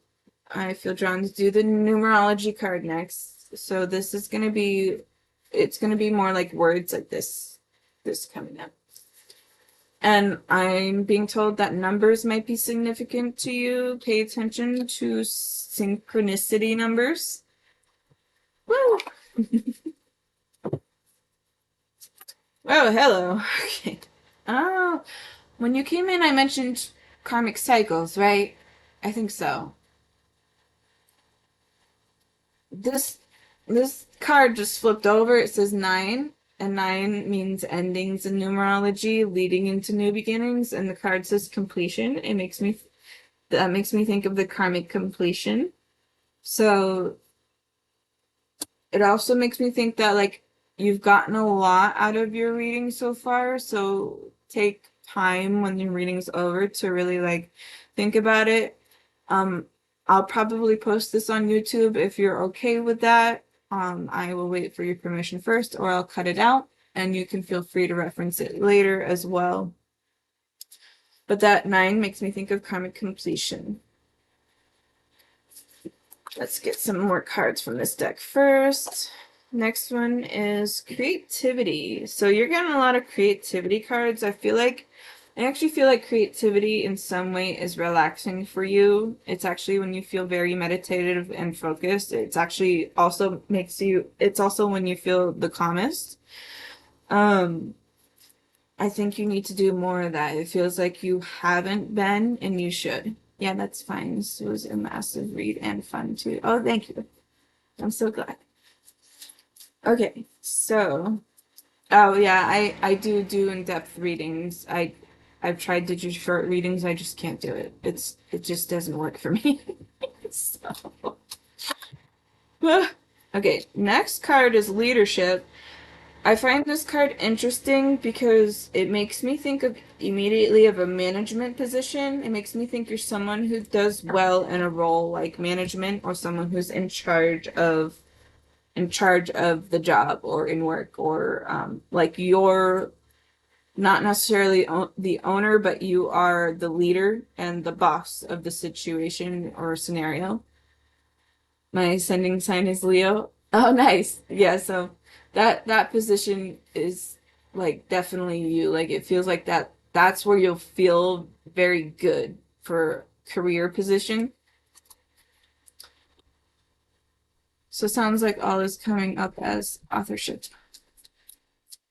If that's what you comes to you, then That's probably what it is, because the way psychic readings work is the psychic themselves do half the interpretation, and the people who are read have the specific half of the interpretation. So whatever comes to your mind when you're doing the reading is probably what it's referring to. We have moderation. This is very random for me, but it makes me think of someone who smokes, and smoking, first, it's bad for you, don't do that. Second is everything is good in moderation. Don't be excessive with it. Taking a steady pace wins the race. Steady pace wins the race. And I'm going to do maybe one or two more cards from this deck. 5 is change. It makes me think the changes are good, but do it in a steady and consistent pace. Don't rush into things. Do it in a way where you're not rushing. Calling me out. I am a smoker, but I'm getting back at smoking. Oh, good. I'm so glad. I'd say I'm sorry for being sassy, but I'm not. So, hopefully that's all right. It's just who I am. And last one is healing. So this makes me think you're actually doing a lot for yourself in many ways, and you're leading into a very positive side of your future. So I think you should keep going. I think you should keep going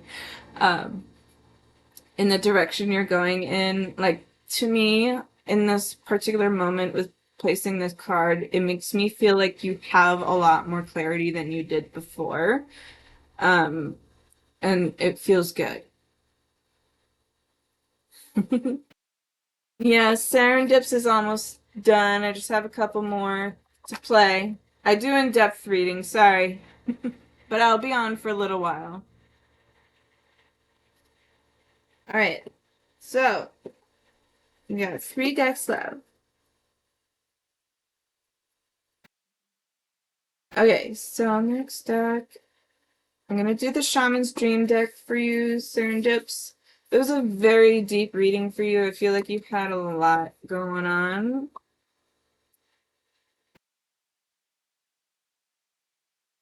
They call me serendipity for humanity.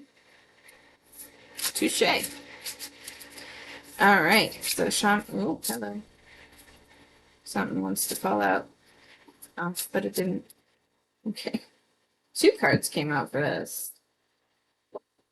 We have Horned Cactus, Resourcefulness, Deep Quiet, Meditation, and Stillness.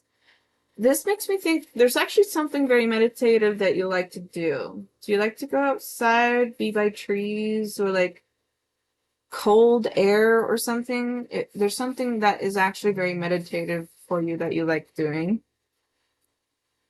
Resourcefulness makes me think of you.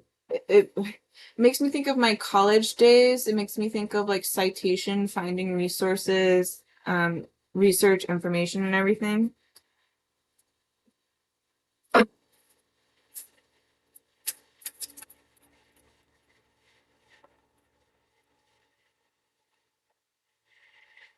Fortune's Wheel, luck and right timing.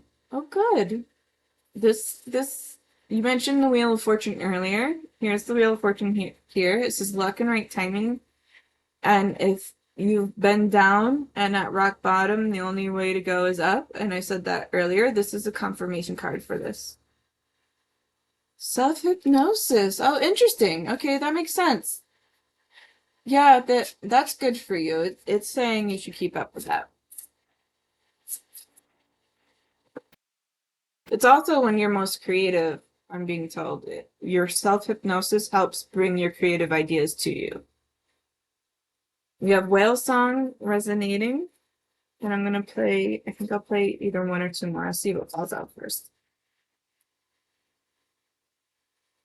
Lay of the Land and Ancestral Wisdom. You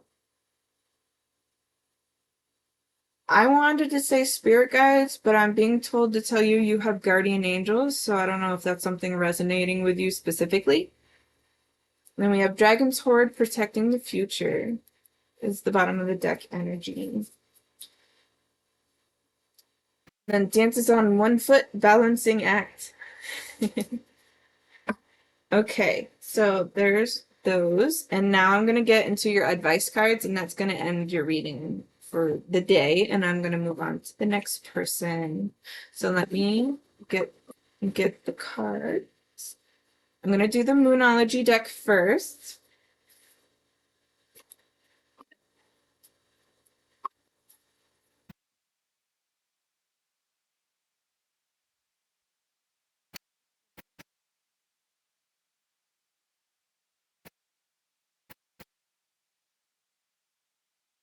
A time to give rather than take. New Moon in Virgo. Virgo is Virgo the Virgin, and it makes me think this is new territory for you.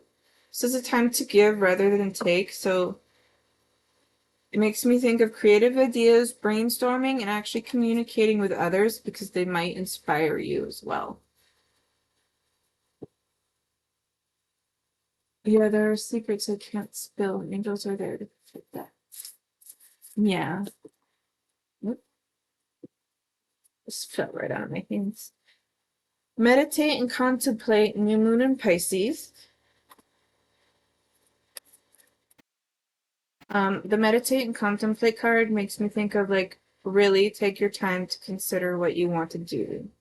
Be decisive, but also make sure it's something you actually want to do.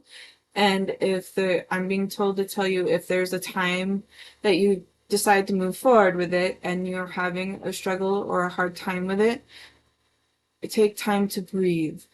Like just take a breath, take a break, and then go back to it later. Your hard work is paying off. New moon in Capricorn. I'll play two more. The energy is gaining momentum. Waxing moon. And yep, something wanted to come out. There it is. It also says mutable moon. Nothing is yet set in stone, meaning you have options, opportunities, and you can decide your fate, basically, where you want to go in the direction in life. Show the world the real you. Bottom of deck energy, and conclusions are within reach. Top of deck energy. And now I'm going to play the final deck for you, which is the power deck that I mentioned before. That was the first deck I was drawn to when I picked your decks for this reading. We have Vishnu, God preserver of the celestial realms, says the life force within us is the same power that created the universe. The life force within us is the same power that created the universe. Vishnu.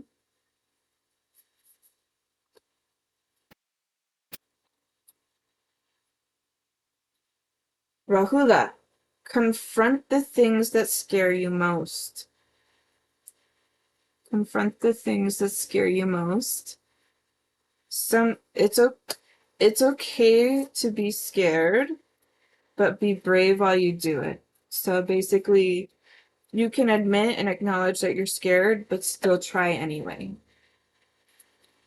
Then we have the chakras and the four guardian angels. Call upon the guardians of our psychic energy. And then we have the path of the intellect can yield a long life, and quiet compassion is sometimes the best course. And that does it for your reading. I hope you liked it. It sounds like a good portion of it resonated with you. Is that correct? That's the most powerful one.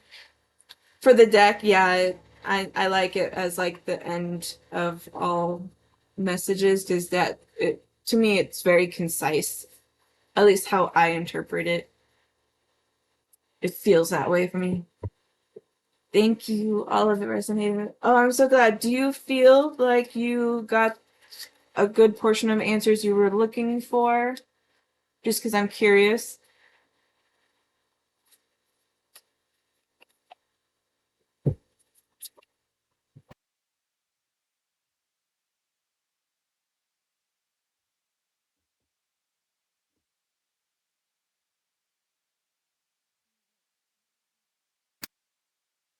I feel like a weight lifted.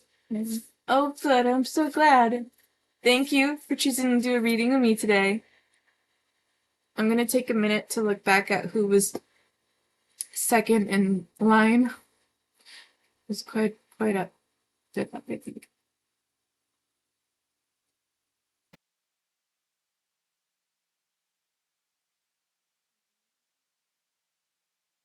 There at your mom's house. Okay, so not there at your mom's house is next. Are you still in the stream, in the chat?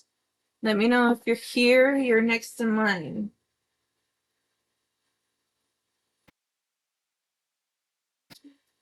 Oh, it's right in front of my face. Of course it's right in front of my face.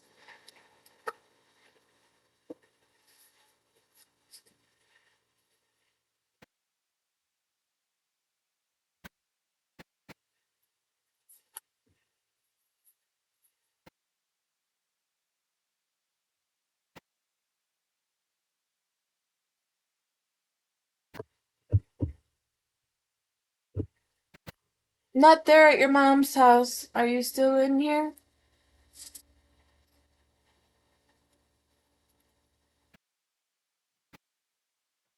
If you don't respond, I will be moving on to the next person in line to see if they are here.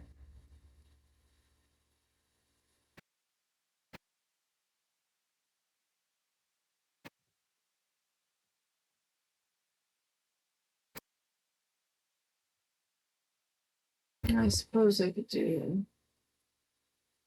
this too.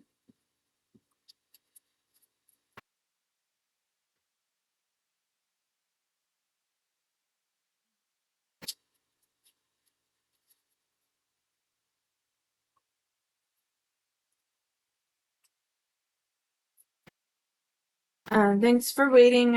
I know it's taken me a minute. I like to put my decks back, especially when I do the next reading, because then I can choose intuitively again in case they use the same decks. So it just takes me a moment to put them away.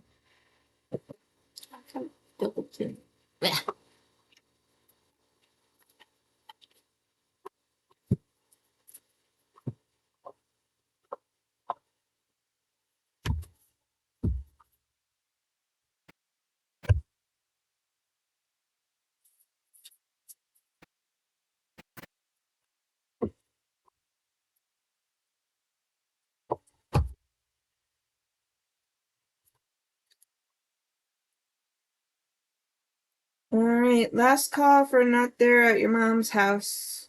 Are you still in the stream? Do you want a reading still? If you are not here, I'm going to move to the next person in line and I will do your reading when you're actually active in the chat. So let's see, I'll give it like 2 minutes. 2 minutes.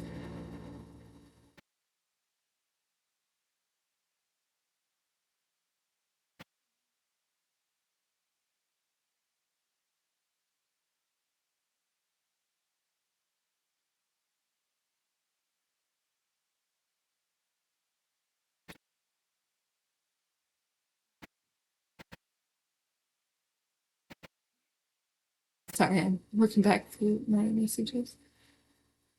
Okay.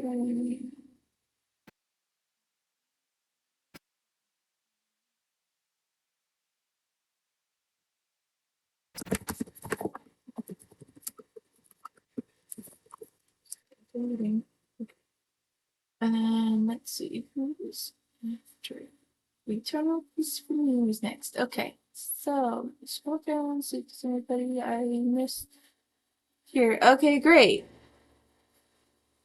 Perfect. Do you still want a reading?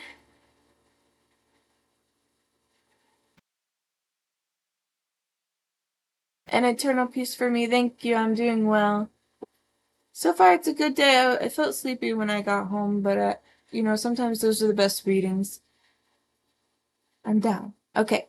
Would you prefer to choose your own decks, or would you like me to choose them intuitively?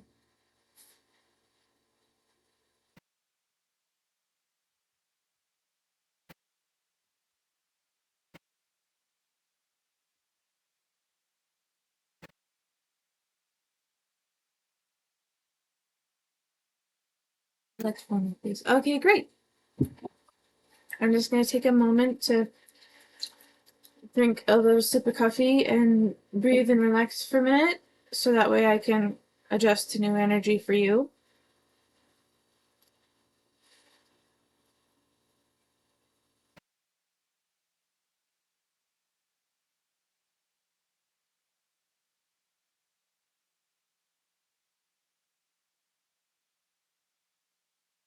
Thank you. It shouldn't be too long. I just need a minute. It's good to take breaks in between meetings.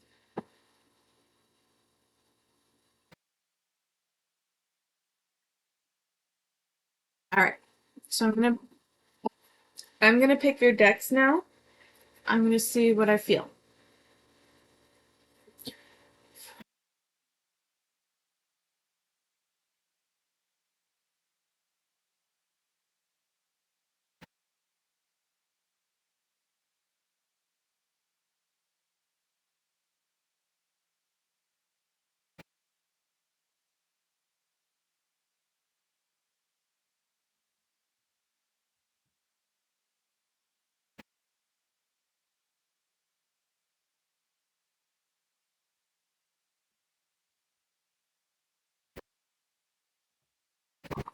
Interesting.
Okay.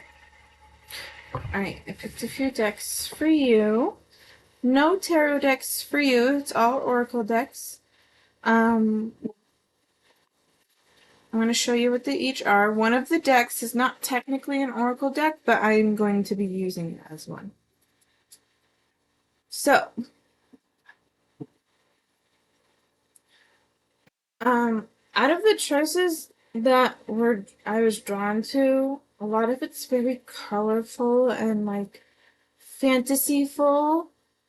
So I don't know if you're someone who likes like creative fantasy or magic like things, but before playing anything, I was very drawn to cards very much related to like magic, animals, mystic things, basically,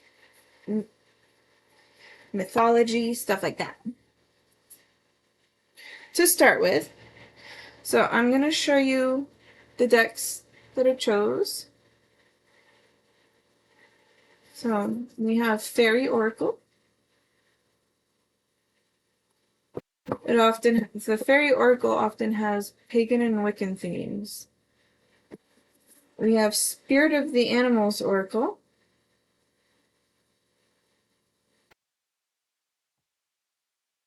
Zodiac Oracle. This one really wanted me to grab it. I don't play this that often because I have a hard time with interpretation. So I might read from the book for these. The Shaman's Dream Oracle, just like the other person who got a reading.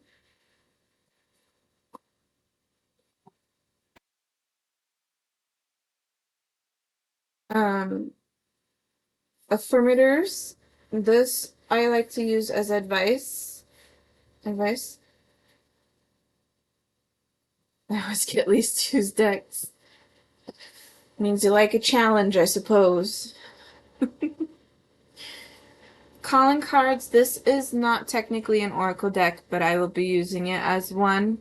This is a deck that's for it's like for someone who's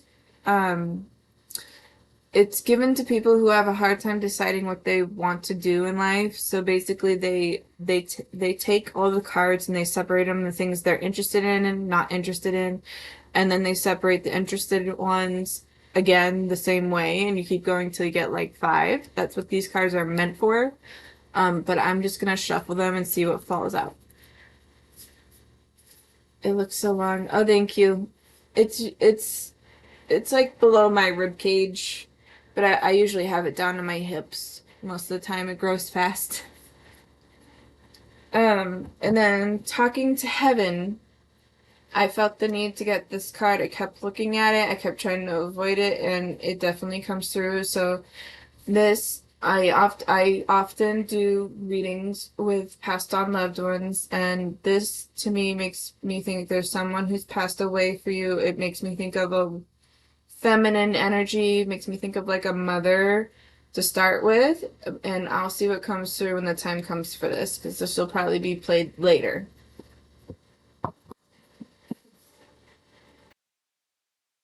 Let's see, what's the first one I should play for you? We're gonna use the least used deck first.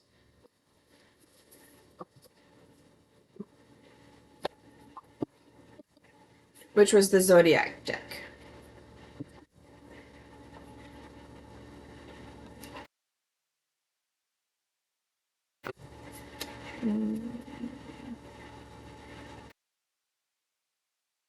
So I'm cold. I'll be right back.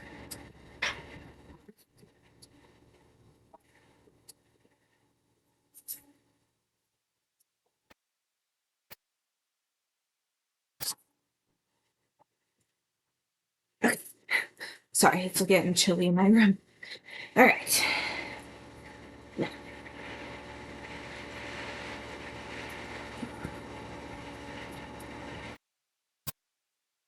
let's see what comes out. Yes, Tweety Bird. It was my grandmother's. It has the front with the character upside down, and the back has the back side of Tweety Bird doing the same thing. Okay, so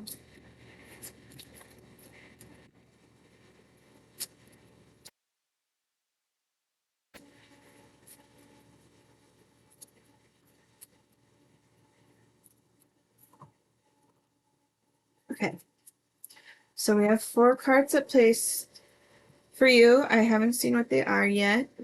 I'm flipping them over now. Can you hear me okay?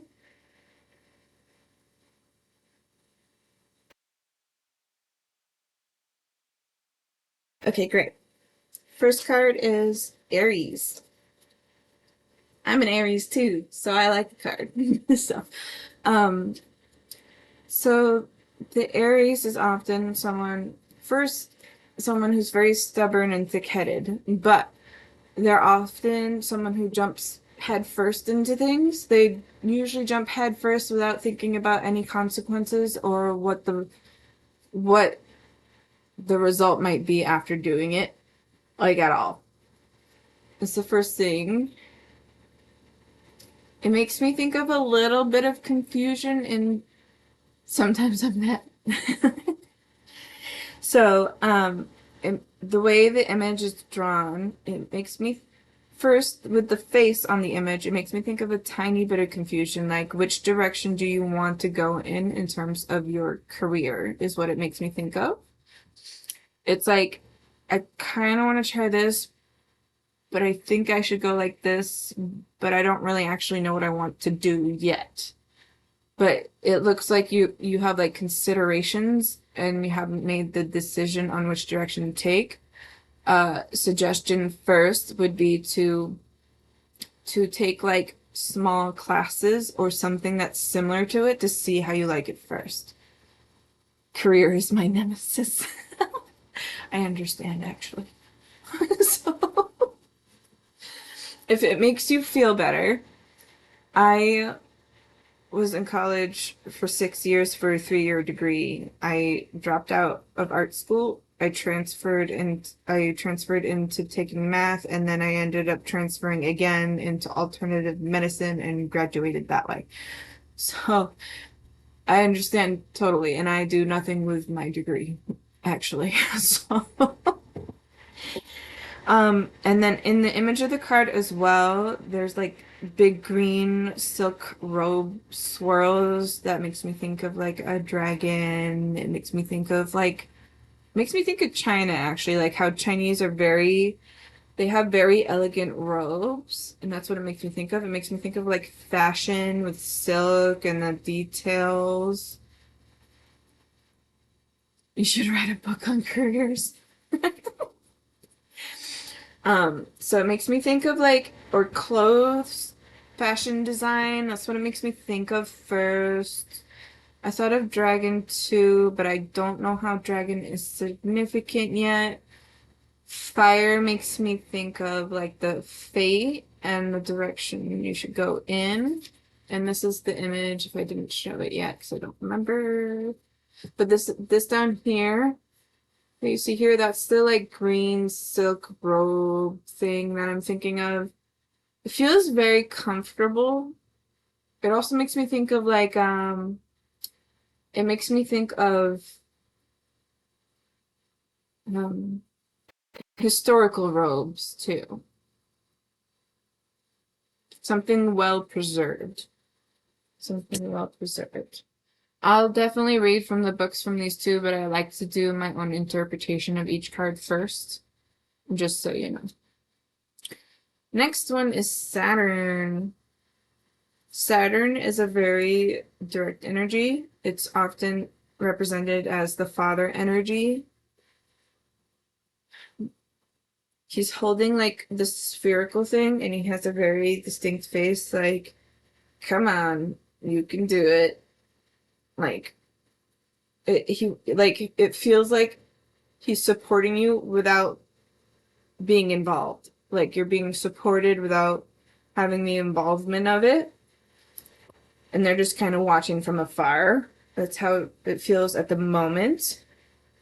Uh, I don't know if fashion is related to you, but so far both of these cards make me think of fashion. Or maybe you're creative in that way, or clothes making, or you like it, or you like watching it or something.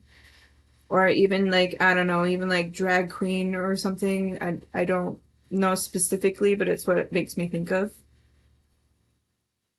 Who's watching from afar? Just a supportive figure of some sort. I don't know specifics. That's up to your interpretation. Then we have Pisces, and I see the fish, and it also makes, I think dragon is significant to you in some way. I don't know if your Chinese zodiac is a dragon, or you got a tattoo with it, or if you like to draw them. I don't know. No drag queen, just straight guy. Okay. I mean, straight people like to do drag queen makeup and clothes too, because they're good at it. You don't have to be a gay drag queen to enjoy those things. But the overall question was like, are you interested in like some kind of fashion, or if you're good at fashion? Yeah, not into. Okay, maybe it's just creative then, but it makes me think of clothes and dragons. Clothes and dragons. I don't know the significance though yet, so I'll definitely read from the book for you for these. This is very colorful. It makes me think of fun, like painting. It makes me think of tattoos as well. And then we have Neptune. Neptune. This one makes me think of, well, first is the back makes me think of tribal stuff. There's like a tribal whale behind Neptune. It makes me think of Hawaii, and it makes me think of it looks like he's really like the way the image is drawn. It makes me like he's. I was thinking of tattoo as well. Cool card. Yeah. It looks like he's really fighting to go up. That's okay. If it doesn't resonate with you, it might be for something somewhere else down the line. But in this card, the way it's drawn, it looks like he's really fighting for his position, like fighting to climb the ladder, is what I see out of this card so far. So let me read from the book for you for this. But I said what I see so far and just what comes up out of it for me for now. Lots of pretty colors. So let's see, Aries. Go to Aries first. Excuse me. I don't speak Spanish.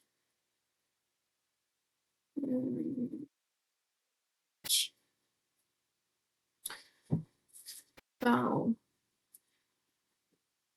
Aries, element is fire. It's a cardinal sign. The key meditative phrase is I am.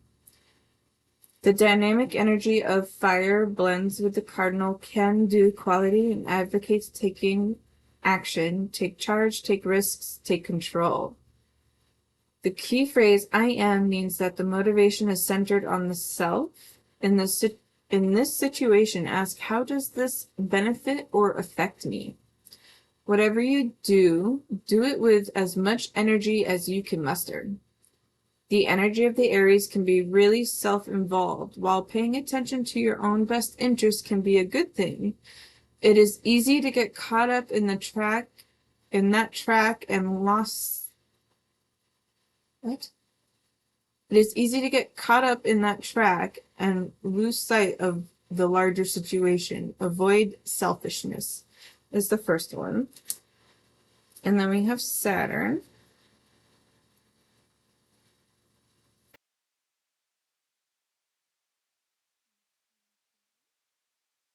Saturn is associated with the Roman god Saturn and sometimes with Father Time. Saturn is often called the hard task maker, probably because Saturn pushes us to feel ambition, set and achieve goals, and create secure lives. When we undertake these tasks, we usually learn important lessons through facing challenges. So that's like receiving support but without being involved is what I said for that card. So that matches with this what I said for that. Next card is Pisces.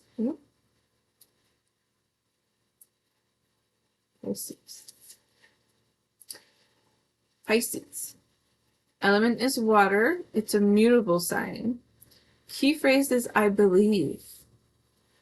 The intuitive energy of water flows and flows and flows through the changeableness of the mutable quality. So it's saying that it's highly adaptable. So I think what it's saying in terms of your reading is that you are able to easily adapt to new situations.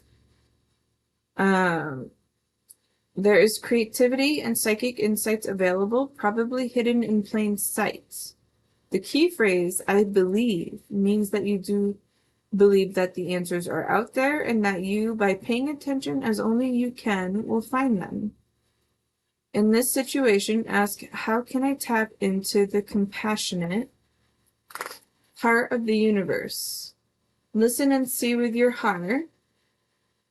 Pisces energy is very aware of the unseen currents in the world, including the emotions of others. This can be overwhelming. Employs simple energetic protection techniques and avoid destructive escapism. The phrase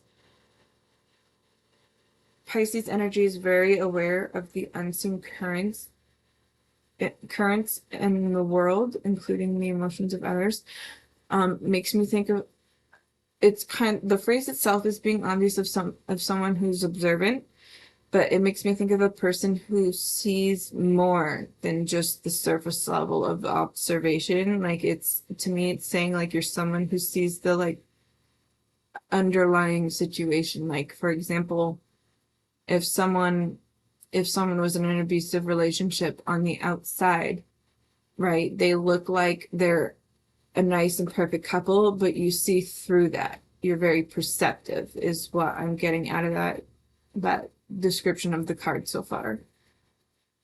And then we have Neptune. Neptune. Neptune is associated with the Roman god Neptune, who was the ruler of the fresh and salt waters of the earth. Neptune is a complex planet governing diverse human drives such as imagination, compassion, and psychic experiences. Bundled with those ideas are issues of sacrifice and obligation. Balancing between giving and resentment can feature large with this card. So you've gotten a few cards that insinuate that you are actually very connected to the psychic side and are intuitive on your own, which would match you being highly perceptive, because you're empathic towards others and you can see right through the surface level things from what I get out of this so far.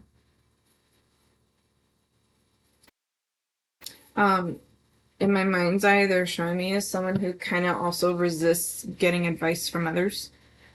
You don't feel that way. That's okay. It's okay if it doesn't resonate with right now. That's fine.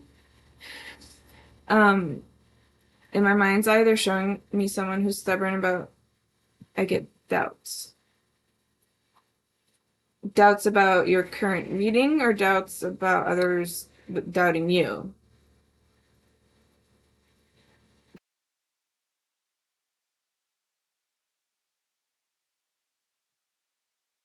To finish what I was saying is that in my mind's eye, they were showing me someone who has a hard time accepting advice from others to start with, like psychic and stuff. Oh, you have doubts about psychic readings and connections and stuff. That's okay. There's a lot of people who are skeptics. That's normal. It's okay to be skeptic of a psychic as long as you're open to receiving the messages you're being given. If you're open to receiving the message, then you'll hear them. But if you reject it, then it's like talking to a wall, if I explain it literally. If that makes sense. Hopefully that makes sense. So that was the card that those were those cards to start with. Okay, great.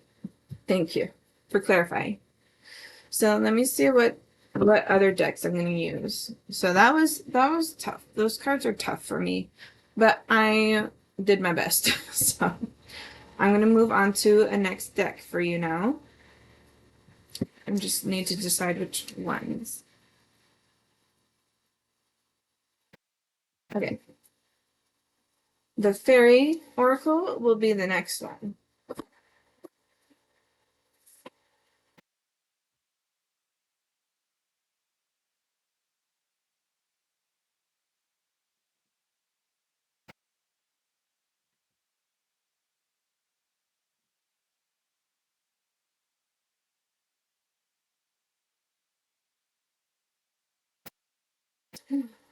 All right, let's move on to the next deck for not the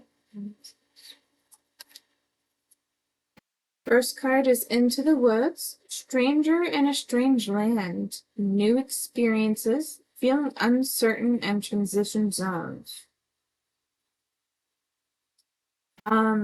This feels very literal to me. It feels like you're exploring new territory that you are not used to, but you're curious, so you're trying it. And I think that's a good thing, honestly.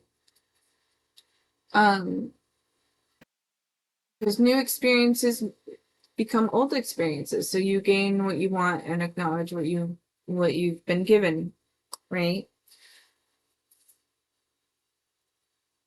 The character in the card is looking very straightforward, so it feels like you're someone who very much lives in the present moment. I think you do consider what you want to do for your future, but I also feel like you're someone who enjoys being in the now, which is actually a better way to live, in my opinion, as well. All right.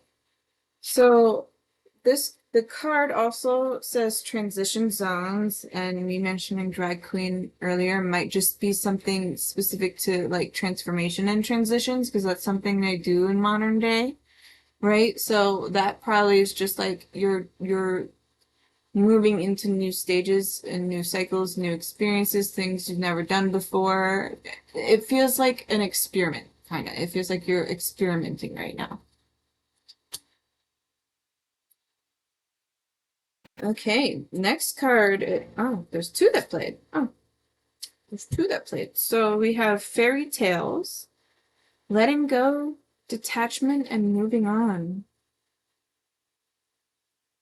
This actually, the fairy in this card feels like this is you letting go and you're moving on, but it feels like there's someone who is like trying to stay with you, drag you down. Like they're the ones who won't let you go, and you're already like, I'm out, is how it feels on this card. Um, sorry, let me just sneeze. Um, I see the flower petals a lot in this card. It feels bittersweet. Feels very bittersweet to me. And this card was actually played at the same time with this card. They both fell out. Um, Green Man's Door, Portals to Fairy, Wheel of the Year, Galactic and Gaian entry points. So this kind of goes back with the first fairy card, in my opinion, with new exploration, experimentation, like doing new things you've never explored before.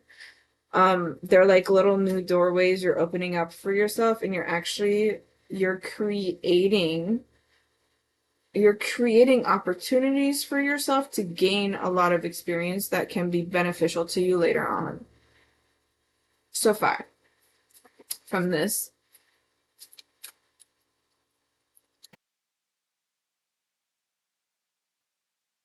Then we have fairy lovers, new love, courtship, romance, and falling in love, which I find very interesting compared to this card of letting go.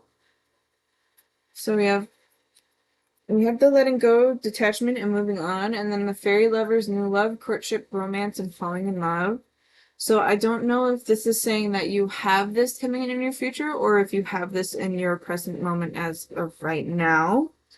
But it feels very comfortable, happy.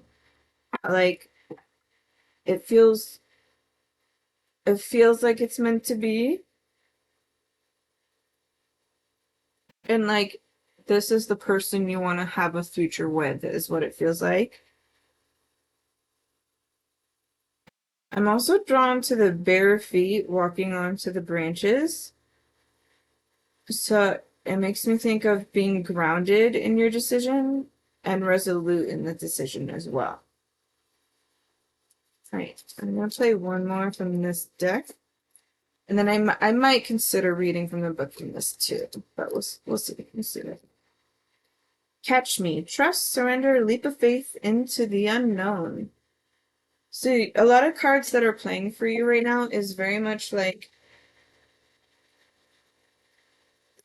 a lot of cards that are playing for you right now is very much like you want to do new things that you've never done before. When am I going to meet this future partner? Oh, I don't usually do time specific stuff, but the way it's placed in the deck is in the future. I don't want to say really close near future, maybe mid future.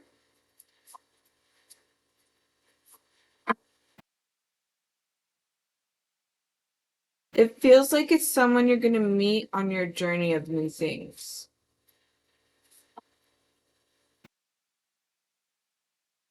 It also feels like she's going to be the one to ground you. Like she will, or he, I'm sorry, I don't know what you vibe with, but I'm just going to say she because that's how I see it in the cards. So she is going to make you feel very grounded. And she's also going to be like that person that keeps you in line, basically, because your energy feels like, with that Aries energy going headfirst into things, right? Your energy feels a little explosive. So you it makes me think you're like a very spontaneous person, and she's going to be like, let's think about this first, and she'll be the like level-headed person behind it. I'm a straight male. Okay. Okay. Okay, so it was matching. All right, good. Catch me, trust, surrender, leap of faith into the unknown. This goes back to like that thing with like not having like a decisive direction. But it feels like with your energy, that's a good thing. It feels like you should actually explore many things within this time because you're going to find what works best for you that way by exploring all these different things. If you're someone who is considering going to college or university, I recommend looking into small courses first that are cheap and affordable in terms of purchasing what you think you might like doing, so you can explore it first before deciding to go to the college. If that's in your interest. If not, then your likes having soul likes having new and consistent things a lot because it prevents you from being bored, and you feel more content doing that.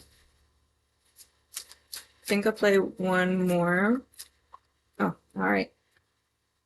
Secret doorway, working with intuition, second sight opening, and dimensional doorways. So this is interesting to me because you said you have doubts with the psychic thing, but according to your reading so far, you are actually very intuitive and you are very connected that way. It's okay if you don't accept it right now, but it feels like because it feels like you're highly perceptive. It also feels like you can get to the root of problems quickly, and it also feels like you're someone who's very direct about it. Like if someone is BSing you, you're like, stop with the BS, I don't want to hear it. Like you're very much into that. I am bored with my life, maybe I need that spark. Yeah, yeah. So your soul feels like it wants this. It wants the adventure, basically, of doing new things. Um, I think you should maybe people talk about bucket lists, but maybe make a list of like just a whole bunch of weird stuff that you're interested in that you've never done before, and then slowly do them through time, and just kind of like make um a timeline of doing all these things. I feel like that's gonna feel very fulfilling for you. Um, did I show you this card? I don't remember. So secret doorway, working with intuition, second sight opening, and dimensional doorways. So like your cards your cards like they're telling me that you're able to see these things. So like often when people go to psychics, they have a different perspective of what a psychic is because they often view a psychic as someone who talks about the future. And people are skeptical often about it because they're like, how would they know that, and so on.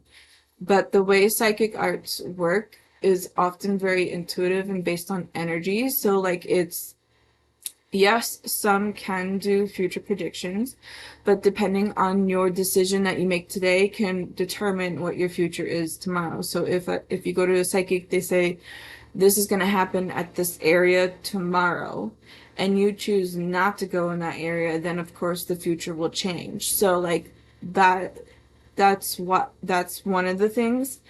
And then often most psychics, they're usually more healing most of the time, or they help like lift burdens off of other people's shoulders.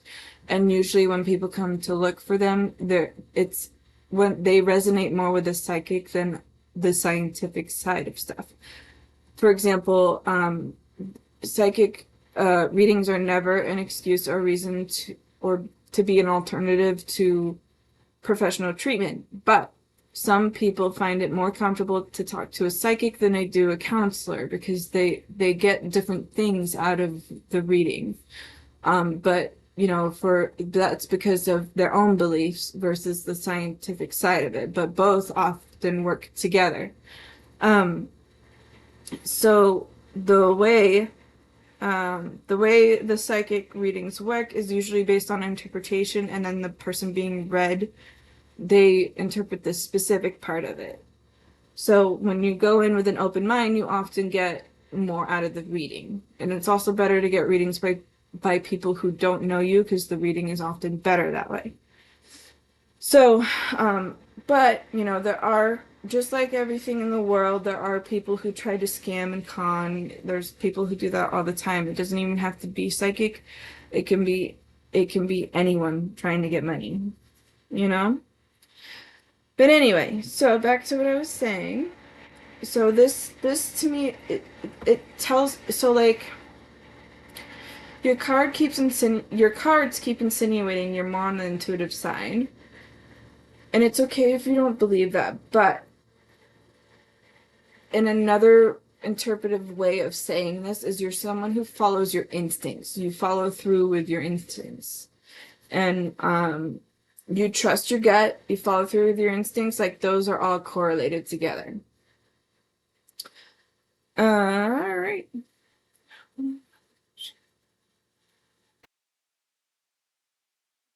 Me, trust, surrender, and leap faith into the unknown is a very literal card, I think, but the image, it has a lot of dark imagery, so I don't, I can't interpret that well. So I'm just gonna show you. Like this has, compared to all the rest of the cards that played, this has a lot of like black rose, black dress. Excuse me.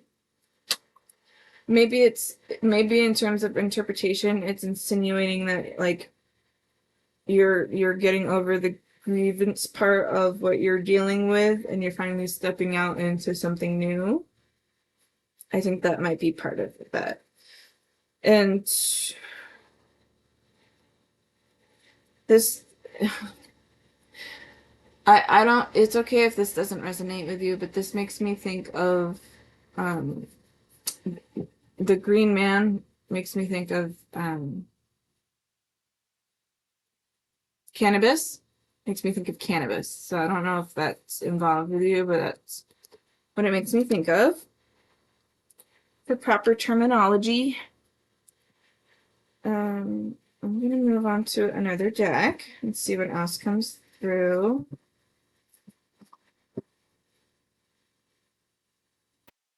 They're drawn to the calling cards now. So I'm gonna play the calling cards and see what comes through for that. And then I think we're gonna do the Shaman Dream Oracle next. Because my eyes are drying me too. So this is not technically an Oracle card deck, but I'm going to use it like one. I'm going to see what comes up for you. Oh, you said, that's right. You said your career is your nemesis. So this, I think playing these cards with what falls out might be suggestions for you in terms of looking for your career. Okay, so this card just flipped out on top of my hand. It feels a little sassy, but it says seeing the big picture first. It says seeing the big picture. No, oh, here's okay. Okay. Exploring the way. Those two together make me think of traveling. I don't know if traveling is of interest to you, but it might be a good time to begin. make plans to travel somewhere new. I'm thinking of country specifically, some kind of country where you can experience a very different culture than your own. Growing things, this makes me think of that Green Man I just showed you, the cannabis. I don't know if growing cannabis was something you've thought of doing before, but it might be a good career prospect for you. Making connections. I'm being told to say the legal way. The legal way of growing cannabis.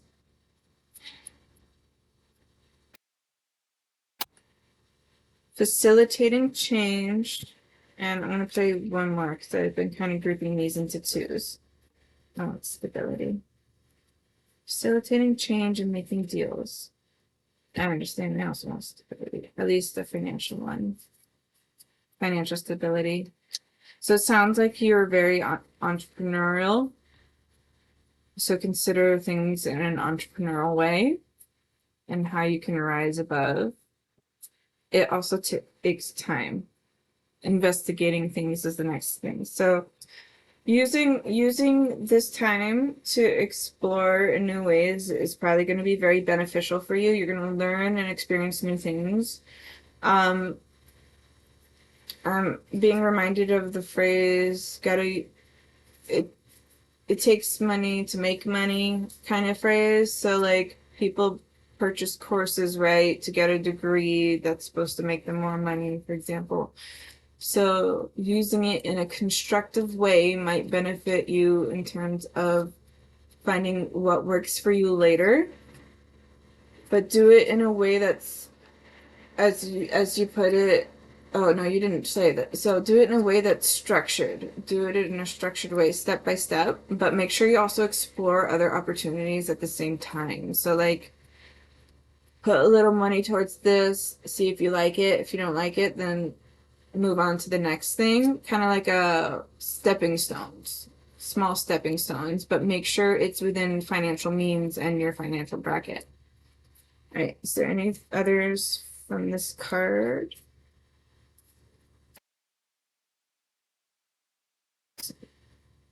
Moving physically, and what does it feel like? Resolving disputes is another one. Healing wounds and creating trust. So moving physically, resolving disputes, healing wounds, and creating trust sounds like there's some probably relationship or emotional things that haven't been resolved yet, and they need to be resolved in some manner. And moving on. And then if I got my books. Yeah. So moving physically, resolving disputes and healing wounds, creating trust. Before that, it was investigating things. Make sure you investigate in the things you might actually want to do first. You mentioned stability and financial stability. I definitely resonate with that. I'm not the same. But I like to follow my heart, so I've been choosing a difficult path, I suppose. But anyway, so you mentioned stability and financial stability. So there's a few options you can do for that, right? So you can choose to find a good career that pays well, right? One that, is like job security, you'll always have it. But, with everything in life, there's pros and cons to everything, right? So, for example, a doctor often gets paid well, but they have horrible hours and they often have sleep deprivation, right? And they often also have to be like on call for emergencies, but they get paid really well because of that reason. And then there's people who prefer to live like life in a more free flowing way, right? They're happier because they feel free, but they also struggle more because of finances. And then they have to like penny pinch and choose where it goes to and from, right? And then, there's people who save, but they don't want to spend any of that money. like at all. So like there's pros and cons to everything. So really spend your time to consider what you want first. You know you want stability and you know you want financial stability. So what does that look like to you? Like is that saving as much as you can and retiring early? Is that making a lot of money to a point where you want to like be super like richer than you are now? Like what is it? What does it look like to you? So facilitating change and making deals says social and enterprising, and that makes me think of someone who's good at like marketing and like talking with people, seeing the big picture and exploring the way and growing things and making connections. So this could also, the growing things can also be interpreted in I don't mind being rich. Yeah, but there's cons to that too because like, you know, they consider like if people are actually there for them instead of their money. Like there's pros and cons to everything. So really consider what you want, of course. So growing things can actually mean like personal growth as well. Growing things and making connections played together. So this is probably saying like grow your social group or grow the people you know, right? And it's making me think of like actually getting advice too. Like if you think there's, let's say there's careers you're actually interested in and want to do, they're saying find people in that field and talk with them, make a connection with them, and learn how they feel about their profession. And that'll help you decide on if that's what you want to do. Um, Play this deck next.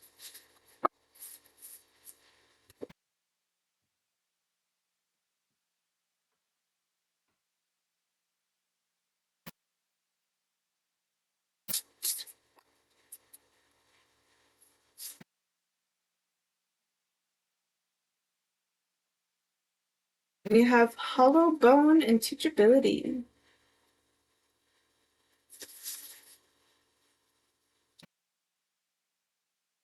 Makes me, I mentioned tribal tattoos in Hawaii before, which is very traditional, right? And this makes me think of traditional things.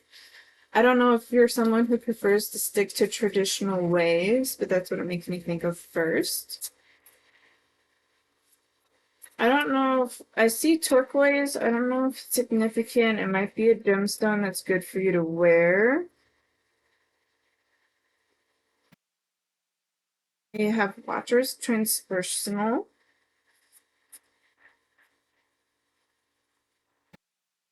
That makes me think of observation, keeping an eye out. They both have very like distinct um facades. They're like very direct. They're looking out. They're like keeping an eye on you. I see everything. Even if you're not looking at them, I see everything. That's what it makes me feel like. First Breath, Beginner's Mind. A lot of your cards so far that are also being played is saying like this is a good time for you to learn new things. Like it's a fresh start is how it feels. It feels like it's a fresh start for you. Dual web connectivity, this kind of goes back to the thing I was saying with networking. So making new connections is something that is being advised to you right now. Horned cactus resourcefulness. I keep seeing this looks like I keep seeing someone who's good in like marketing or as a salesperson. So maybe you're a very charismatic person. Whale song resonating.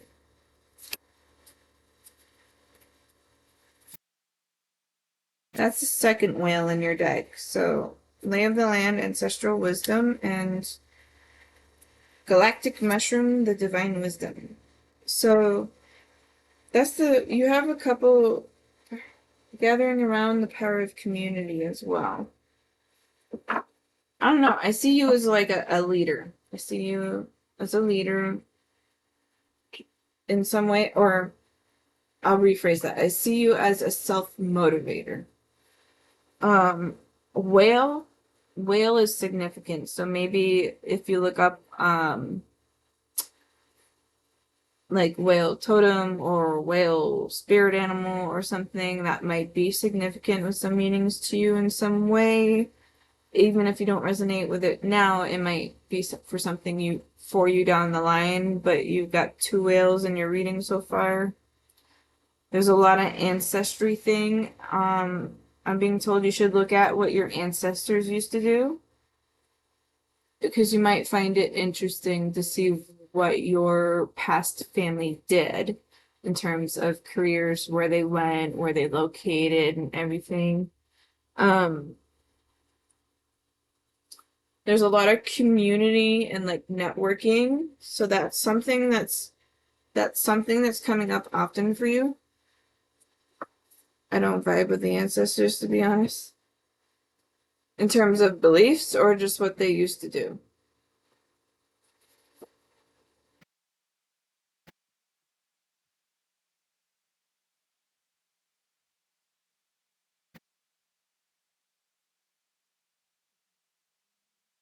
Hello, I'm doing a reading for someone else, and there's someone in waiting as well. So if you wait, I can give you a reading after the following person.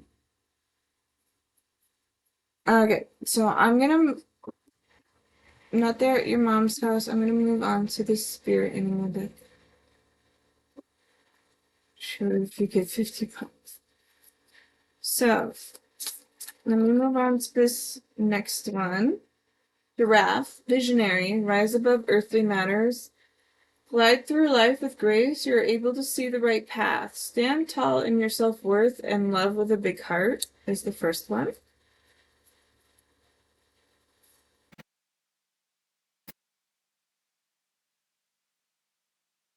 Hummingbird, miracles. You are the joy bringer. You bless the world with positivity and love. Energy soars on your shining wings. Spread the miracle of happiness.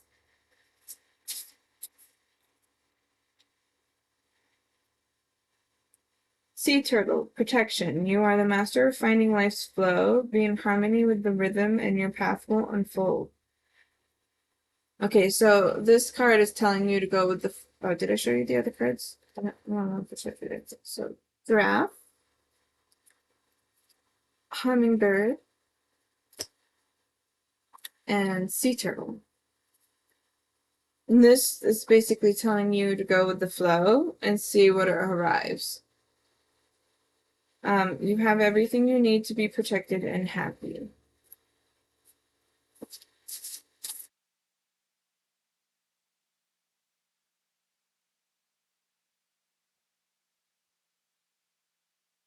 Have Loon, intuitive. Listen to the song in your soul. Trust your intuition as you have a way of knowing. Emerge from the busy life and seek more solitude. Recognize that you are unique and that you are loved. So this is another intuitive card for you. Even if it's not something you vibe with, it's that these are messages for you to hear, whether you vibe with them or not. And this is telling me that you're going to see more signs soon. You're going to see more signs, so acknowledge them when you see them. How I know my intuition is correct. Oh, good. Bottom of the deck says Orca Whale. Here's another whale card for you. That's the third one. So whale is definitely significant for you in some way. So I suggest maybe looking it up to see how it vibes with you. This says, dare to do things differently. Sing your wild song, manifest your travel dreams. I did mention travel to you earlier. Attempt the great journey with confidence. Be loyal. Friends and family are your treasures. Be brave. You are more powerful than you know. And top of the deck is elephant greatness. Love is your strength, leadership is your path, your wisdom inspires everyone you meet. You can overcome any problem. You will naturally and easily achieve success. So I have two more decks for you. The next one is going to be advice deck called Affirmators. It's kind of a silly deck that is very direct, so I'm just going to read from the card for it. If I have an interpretation, I will say it. Otherwise, it's just the message on the card. So let's see here. First card says beauty. I'm beautiful even when I don't think it. I'm beautiful even when I don't see it. I'm beautiful no matter how many people don't say it. I'm beautiful and I don't care if you know it. I'm beautiful, which is why I don't have to try so hard all the time to show it.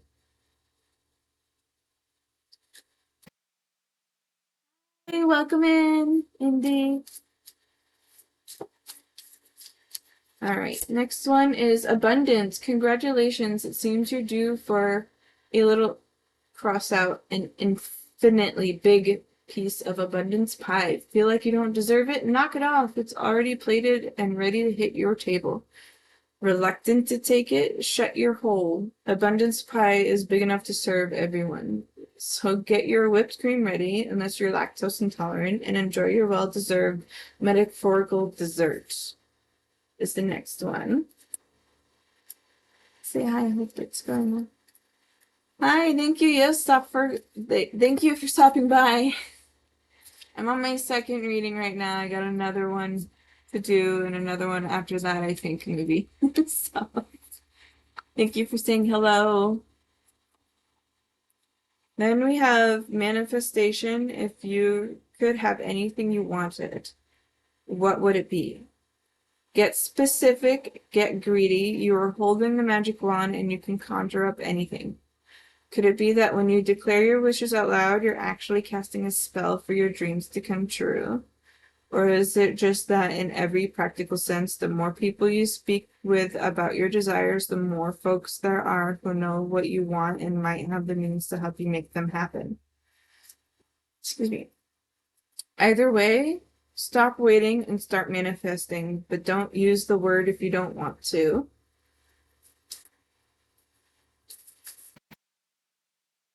I think I'll play one more from this deck, and then I'm going to move on to your last one. Good things to come. There are many amazing gifts coming my way. I can't see them now because I respect the general convention of not peeking under the wrapping paper. But they will show up when the time is right. And that's when I'll remember how much fun it is to be surprised. So you have, according to your cards that are playing right now, you have abundance coming in. And abundance can mean anything. It doesn't necessarily mean only money. Sometimes it means abundance with money, food, relationship, happiness. Abundance is excessive amounts of positive things, basically. So your reading is saying positive things are coming for you, like coming to you. They feel like they're like not necessarily near future, but a little after the near future, but it's coming.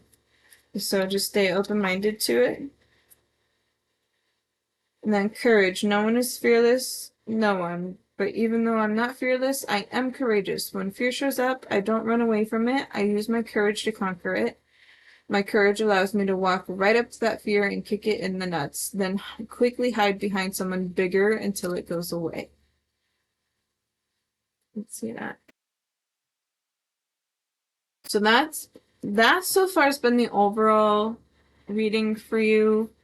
I do understand that some of it didn't resonate with you, and that's okay. Just take what does. Take what does resonate with you and make what you will of it. Your reading, I felt very drawn to do the Talking to Heaven deck, which is I'm going to do now. When I started your reading, I said it made me think of like a female figure.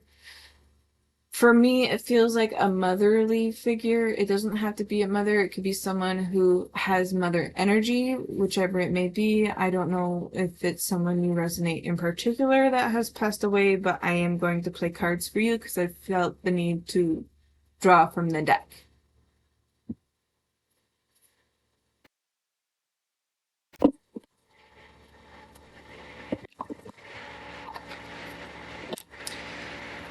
And it's this deck for not there at your mom's house.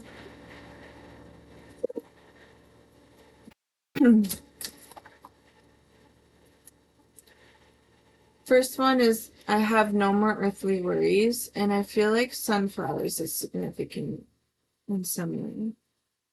That's the first one.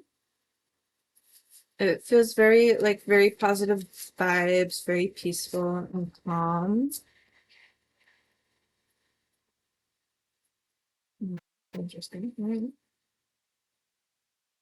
Next card says I am here helping you. They're trying to help you on your path and direction.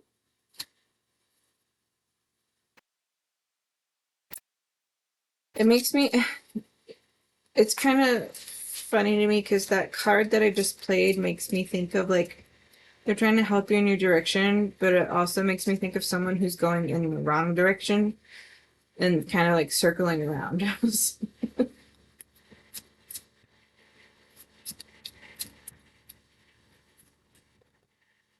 If I had only known then what I know now, I would have lived differently.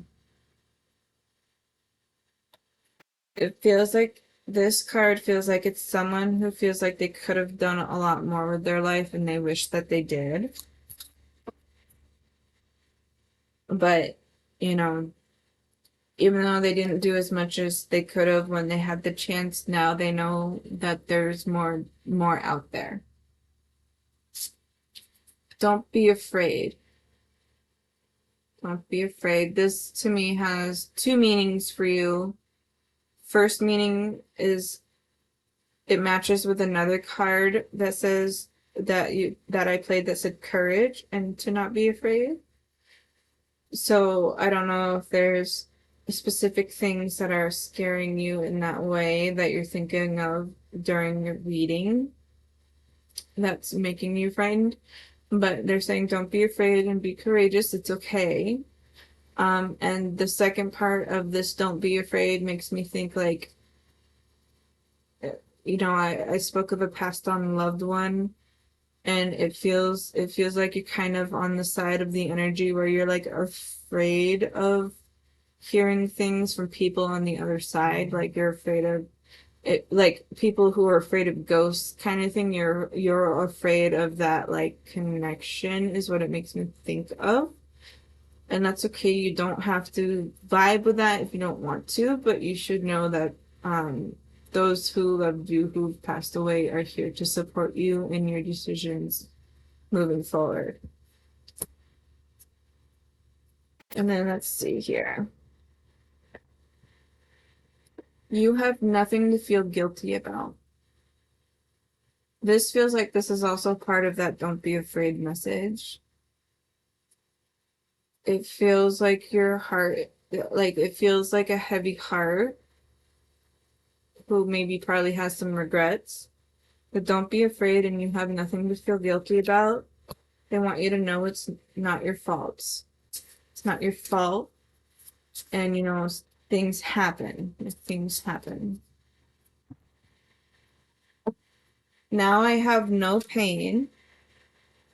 I see all of your thoughts. And I feel like there's one more. It is beautiful where I am. I have goosebumps. It feels like it's like spooky. It feels like a very deep and meaningful message in a spooky way.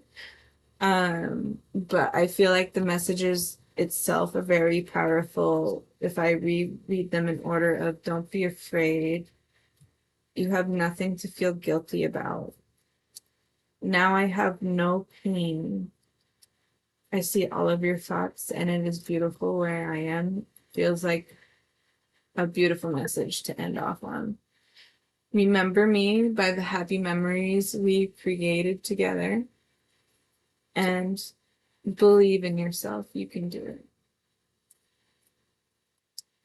That will end your reading. Um, Let me know what you thought of it. You can be honest. It's okay. I won't be offended, I promise. And I'm going to move on to the next person. So let's see. Peace of Mind, I think, was next. Are you still in here? I know you were waiting for a reading.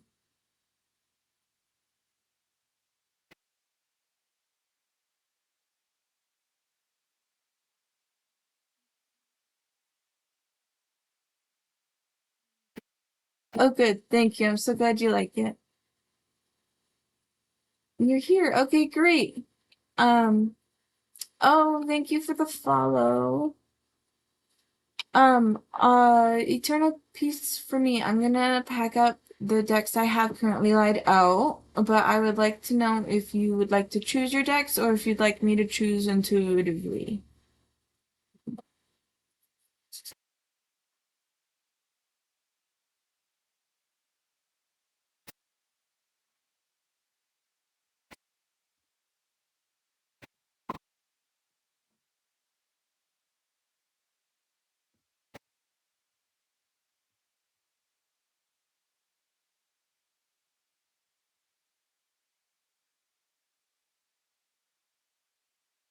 Choose intuitively. Okay, great. Thank you. It's gonna take me a second. Excuse me. And I'm gonna take a minute once I have a second to take a breath and have something to drink real quick, and just so I can renew my energy for your reading. Did you want a general reading like I've been doing with the others, or do you have any specific questions you want me to attempt to answer?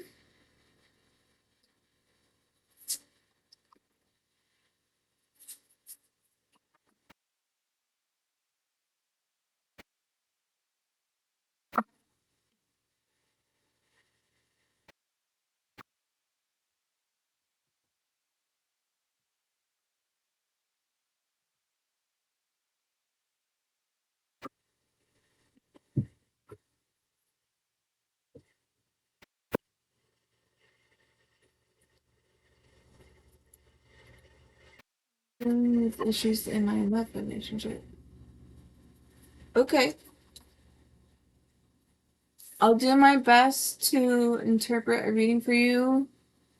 I will be honest, I don't often do love readings, but I will do a reading for you which hopefully answers what you need in your spirit. To know what's happening in my partner's mind. Okay, that might come up on its own. I'll see what plays. So, first, like I've been saying to everyone else, readings are open to interpretation. They're for entertainment purposes only and not an excuse or reason for alternatives to professional help. And I am also not liable for actions you take. The other part is, I feel since your reading is a little more on the specific side, um, one thing to acknowledge that is that everyone has free will. I can only interpret what I'm given and allowed to say. So otherwise, it would be like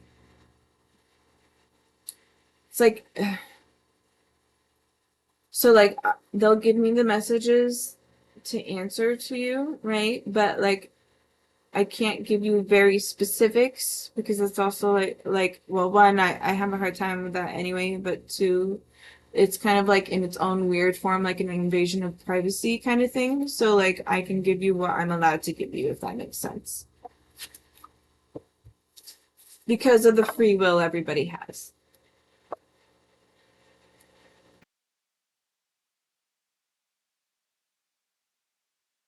Okay. I understand. Okay, great. So I'm almost done packing up what I have out and I will pick your deck next. But I'm gonna have a drink first. I'm gonna drink first.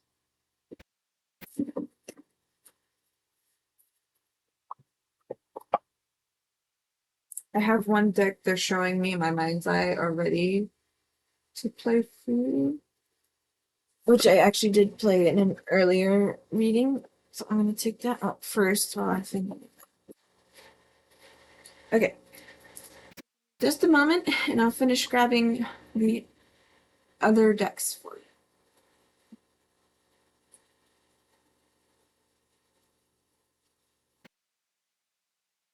Darren Dips followed me too. Thank you. I have no idea who that is, but thank you for the follow. Sorry, I got distracted for a second.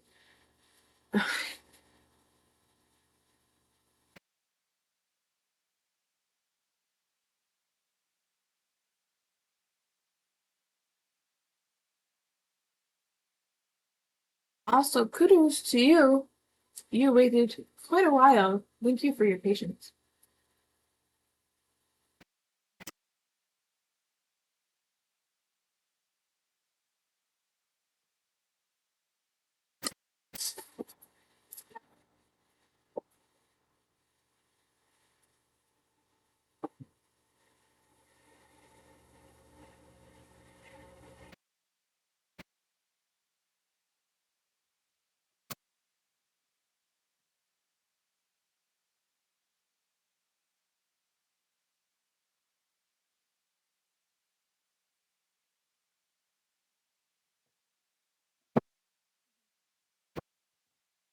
Right.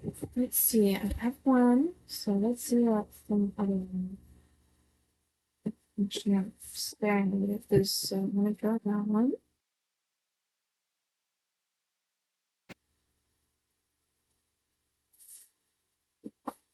I haven't played it.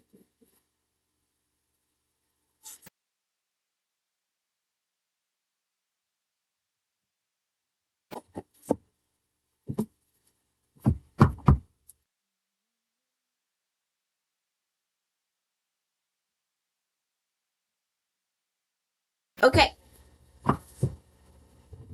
Everyone's getting quite a few decks. So, I'm going to show you yours. I did pull a tarot for you, one of my tarot decks. Um, just like I mentioned to the other ones, I will do my own interpretation of it first, but I might also go into the book because tarot tends to be very specific. I like to do my interpretation and then I'll go into my book to read the specific part of the tarot because sometimes that's more of the direct message than my interpretation. And then, so for you, I was drawn to do the anime tarot for the tarot. I have the Lantern Oracle. This deck I felt more drawn to because this is more. It sounds funny for me to say this way, but this is one of my more darker decks in a way where it might bring more clarity that you're looking for towards your specific question. You don't have to say your specific question because energetically with the cards that should be answered over time or at least close to it. So I also played I have the Energy Oracle deck. This one I felt the need to grab the Fantasy Cats Oracle. This one is one of my least played decks. So I might read from the book for this one too. Moonology card and Sacred Traveler. These two I'll probably use as like advice cards or ending messages for you. So I'm gonna start. I felt this is the first one I grabbed for the Lantern Oracle, but it's not gonna be the first one I play. I'm gonna actually play the tarot first for you. So turn off the screen.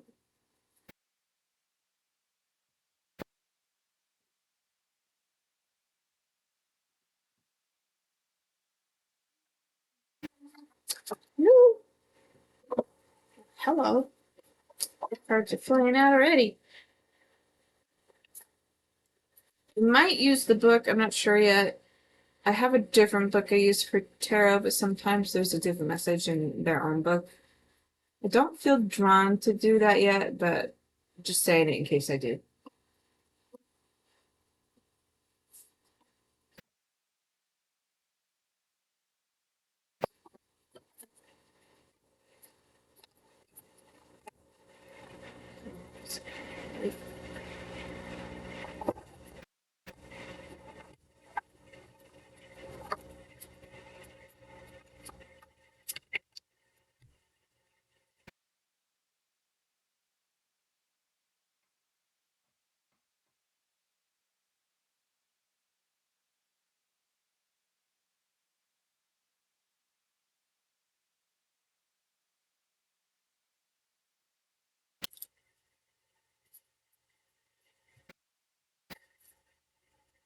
Is it all one?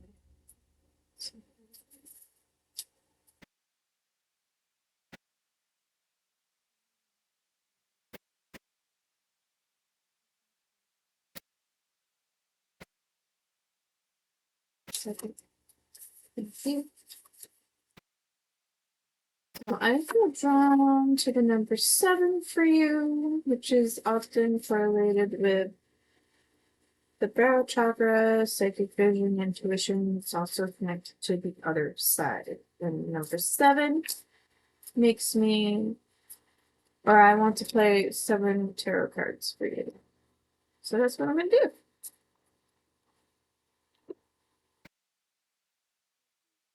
Bye.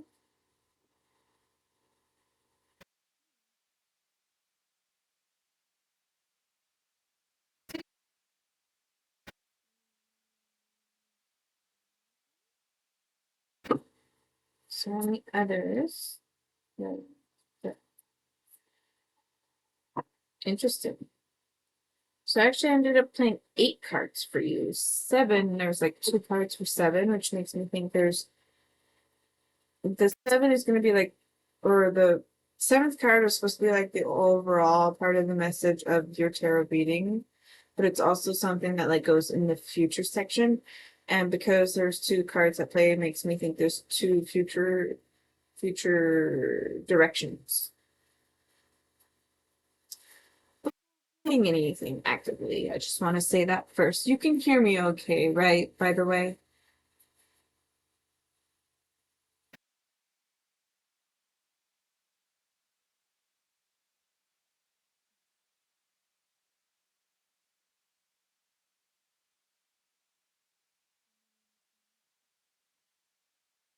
I just want to make sure you can hear me before I go into it.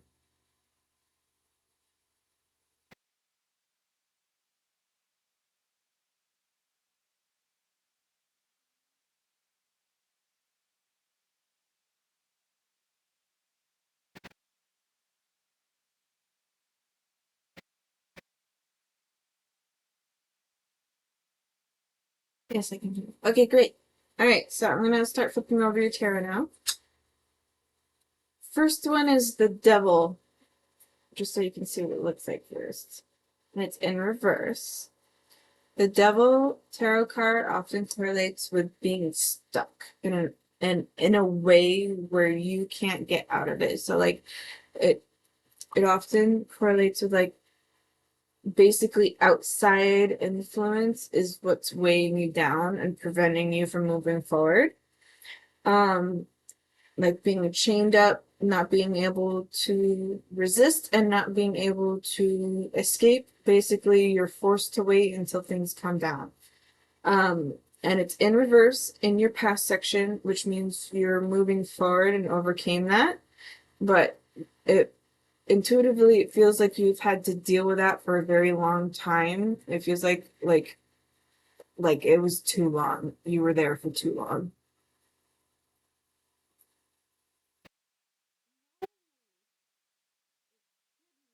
Hello, welcome in. So it was saying that you were there for way too long and that you were basically being held down and like basically you were stuck in a way where you couldn't do anything about it. And that's in your past section. So it's you moved on from that. You don't feel like you're in that energy anymore, but you're when you were there, it was like it was excessive. Like it was way too long. Next card is Seven of Cups, and it's in reverse. It makes me think of a missed opportunity. Probably during that same time frame, you probably had quite a few missed opportunities within that time that you could have gone towards. Like I said, I'm going to read from the book for these two for you, but they're both in reverse, and I feel like they were like connected. And then next card is Nine of Pentacles upright, and this to me makes me think of abundance and more fortune coming your way because of the struggle from before. So it feels like you were in a position where like you couldn't get out of, you're stuck there, you couldn't escape, you couldn't resist, you couldn't do anything about it. I'm being told that it was like it might have been like financial restraints, like someone had control of your money basically and you couldn't do anything with it. That's what it makes me think of right now, or something along those lines, or interpreted in another way with a similar situation. And then this makes me think that like it's now good things coming, like you're in a better place now for that situation. And then we have the High Priestess, and this is a great card. I love this card. The High Priestess is someone who walks on the border of both the living and spirit, right? And they have the like psychic and stuff. They walk on both sides. It makes me think this is like something you're strongly interested in. I don't know if it's something you're considering as a career path or just something you want to start doing as a hobby or something along those lines, or something you want to do more of, like even if it means you go to other psychics or something. But it feels like that you're very much along those lines. It also feels like you're starting to become more in line of what your beliefs are and what you do believe and what's a strong belief for you. Then we have the Emperor right after that. And it's interesting because you have the Nine of Pentacles, the High Priestess, and the way she's pointing this arrow points to the Emperor. And he's got a smug face on him, right? It feels very confident, and it feels like the direction is moving forward. Somebody who's being uplifted in a new, like, powerful position in a way like you're growing in a very positive way. Like you've overcome a lot of nonsense is what I'm being told. You've actually had to like really work through a lot of that stuff, and you're finally getting in a place where you're feeling comfortable, but now you want to lead more into a place where you're like, I'm ready for more, and you want more, like you're desiring the more to come to you. At least from interpretation so far. I haven't read from the book yet for you for the specific sides, but these are my interpretations so far. The Emperor is very confident, and he's like, it feels like, the way he's dressed as a businessman. I think maybe you want to lead into some kind of business, doing something that your heart loves to do or your spirit loves to do. It feels like you very much want to incorporate all of it together. The Magician is next. So you have 3 major arcana cards in your line of tarot so far. That's a huge message. I have to look up the meaning of it again because I forget what it means, but it's like these tarots are strong meanings for you because you have 3 major arcanas in a row. The Magician is about creating and he is about manifesting, but he's like about creating the concoction. It's magic, like he's making new things, alchemy and so on. It makes me think of my own beliefs with law of attraction and manifestation, and I don't know if that vibes with you, but it feels like you're someone who also believes in law of attraction because they're making me think of it. And it also makes me think that law of attraction is actually what helped you overcome many things you've already dealt with before. And you love having that small feeling of magic, like the magician in this with the little wand there. She's like, I'm so happy I can do this, is how I feel about it. So she knows she holds power and she knows she can use it in a positive way, and that's how she wants to use it. That's how I feel so far with the interpretation. Then we have the Queen of Swords, with the imagery of the Queen of Swords and the Emperor. Like, he's smug and she's like, I see right through you. Also for this, the way she looks to me, confident, she knows what she wants, and her eyes are like very focused on what she wants. Like, she's not deterring in any direction. She's very focused in the direction she wants to go. She knows where she wants to go, what she has to do. I'm hearing like, take it. What do I need? What I need to do to take it? Take the position, maybe, or take something. Um, she has a lot of butterflies around, and I think she has a tail, which I find interesting. Oh no, that's part of the sword. That's the hilt of the sword. So she's sitting on the hilt of the sword, and this makes me think like it makes me think of someone who doesn't deal with things anymore. She's so like she's like now in her power in a way where she's like, yeah, I don't need to hear this. You can leave. It's kind of like I don't want to say sassy or cocky. It's like a very stern way. Like, it feels like she doesn't tolerate anything anymore because she's seen it before and she wants nothing to do with it. And then the Three of Cups, which is also, I believe, the Three of Cups, I believe, is connections. I think Cups is usually related to emotions. Three usually relates to creativity as well. So I'm going to actually play the top of the deck card too. Two of Cups in reverse. That's interesting. So Two of Cups, I think, relates to partnerships, and it's in reverse. And the first thing that came to mind was like a partnership that went wrong. And then the Knight of Wands in reverse. Someone. So this makes me think of like. So it makes these two cards. So it was the top and bottom of the deck. Two of Cups and Knight of Wands makes me think of like a partnership went wrong, and the partner who was in the partnership like wanted to take a direction and they tried their best, but then they like didn't follow through with it, is what I get out of this, which was like cruddy, you know. I don't know if that vibes so far, but that's what I've got so far. I'm gonna read from the book for each of these for you now.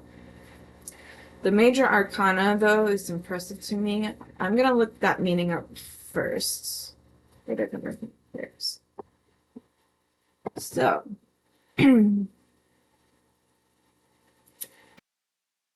let's see. So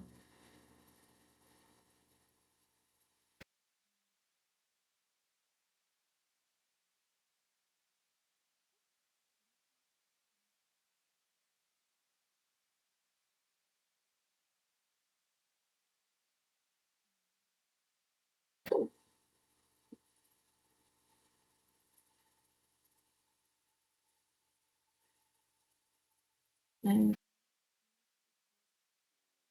that is not what it means.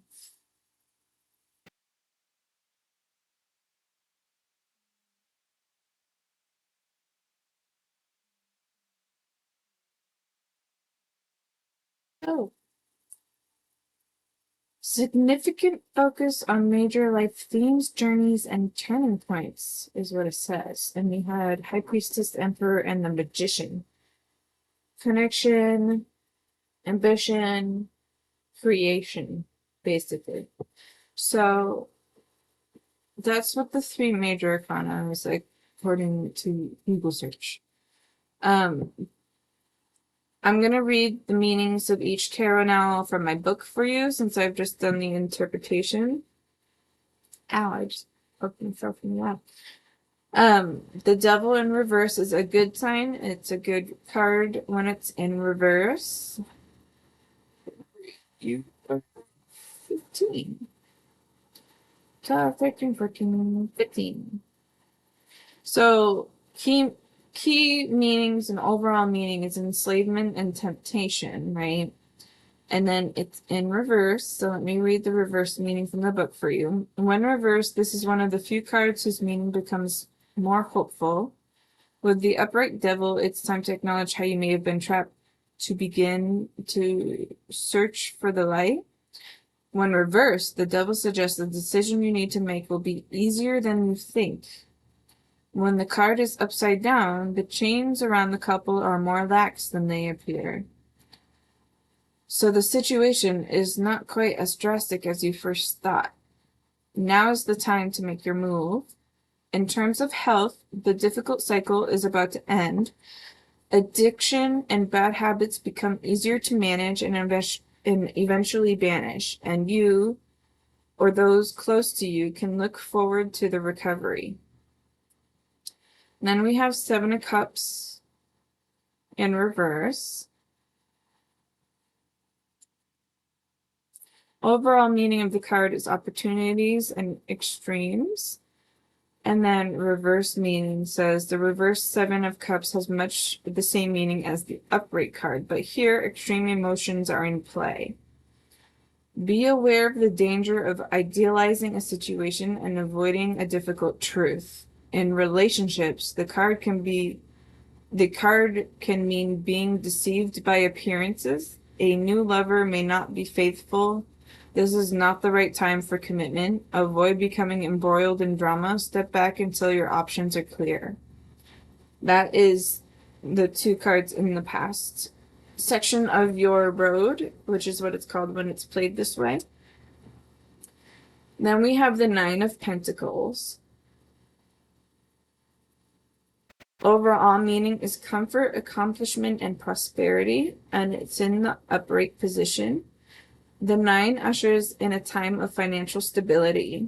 You can feel safe in your home and proud of your achievements. At last, you can surround yourself with material objects you love, and you may find yourself redecorating your home or tending to your garden or yard.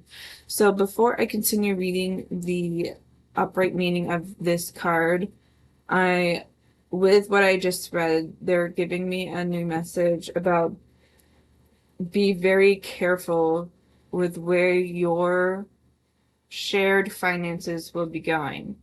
So they want you to keep track of and budget your finances, and they want you to make sure that like you know where it goes, because if you do have shared finances, your partner or person who has access to it might feel very tempted to use it, and probably for the wrong things is what I'm being told.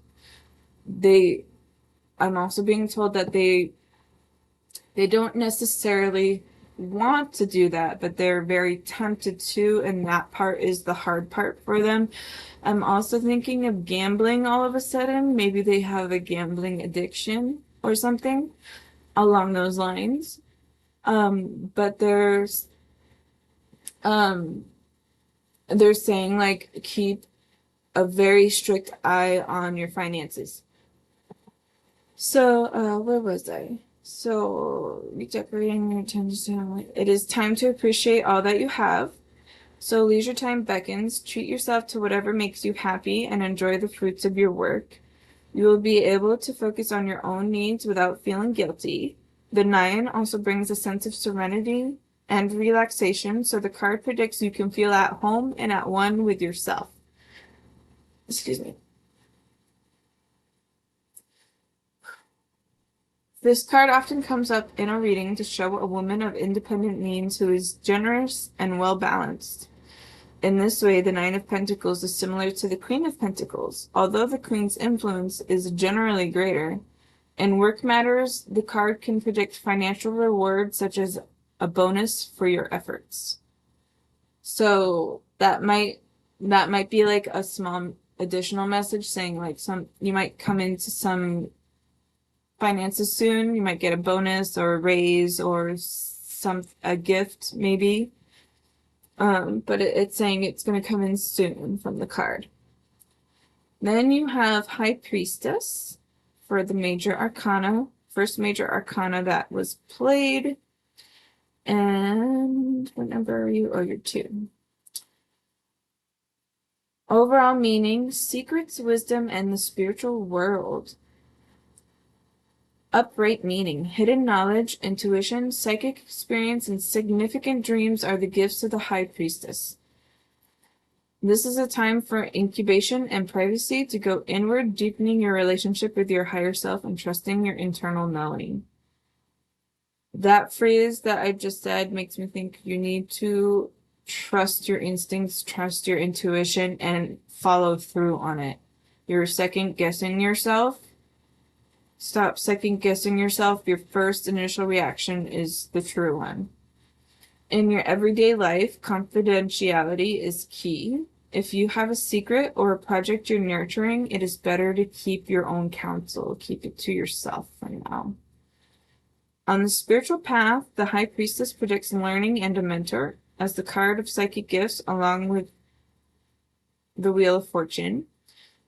Her arrival in your reading can be a sign to follow your intuition and connect with your guides.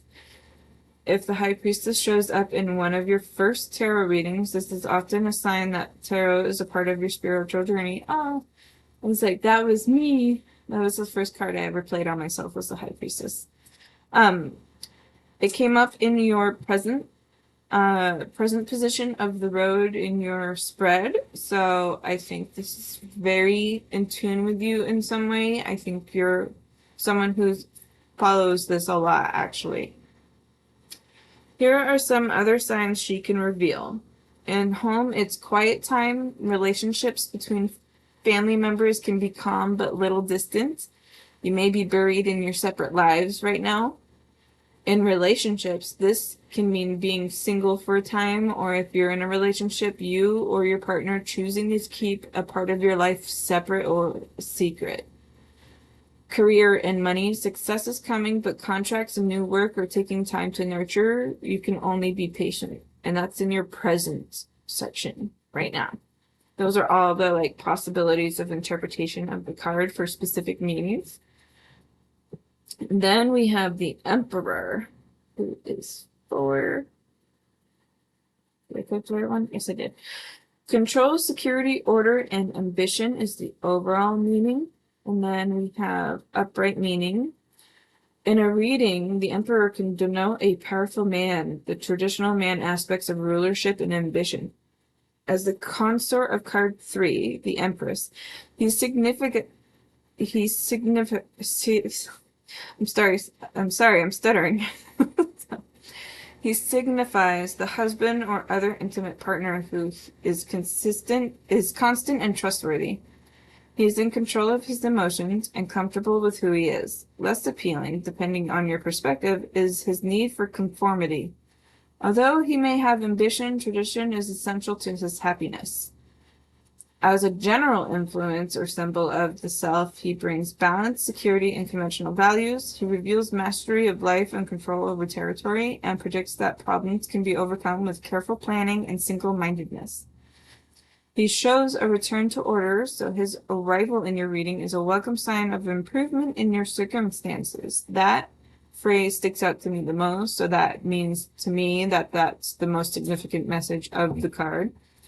So in your reading is a welcome sign of improvement in your circumstances. You may also be offered protection from someone you trust. You can also trust yourself to make the right decisions. It's time to live in the here and now and use what practical resources you possess, wisdom, determination, and the skills of others to realize your next steps. Be the leader. Here's what he represents in specific areas of your life. In the home life, order and smooth running. However, it is also important to set boundaries and protect what is yours. In relationships, a new partner, or focusing on practical matters and future planning in established partnerships, loyalty, and love. excuse me. Career and money. Finances get organized and you plan how to balance your expenditures. You can expect to have fairness at work and to be sure of your goals. You will either enjoy this new structure or feel it stifles your creativity.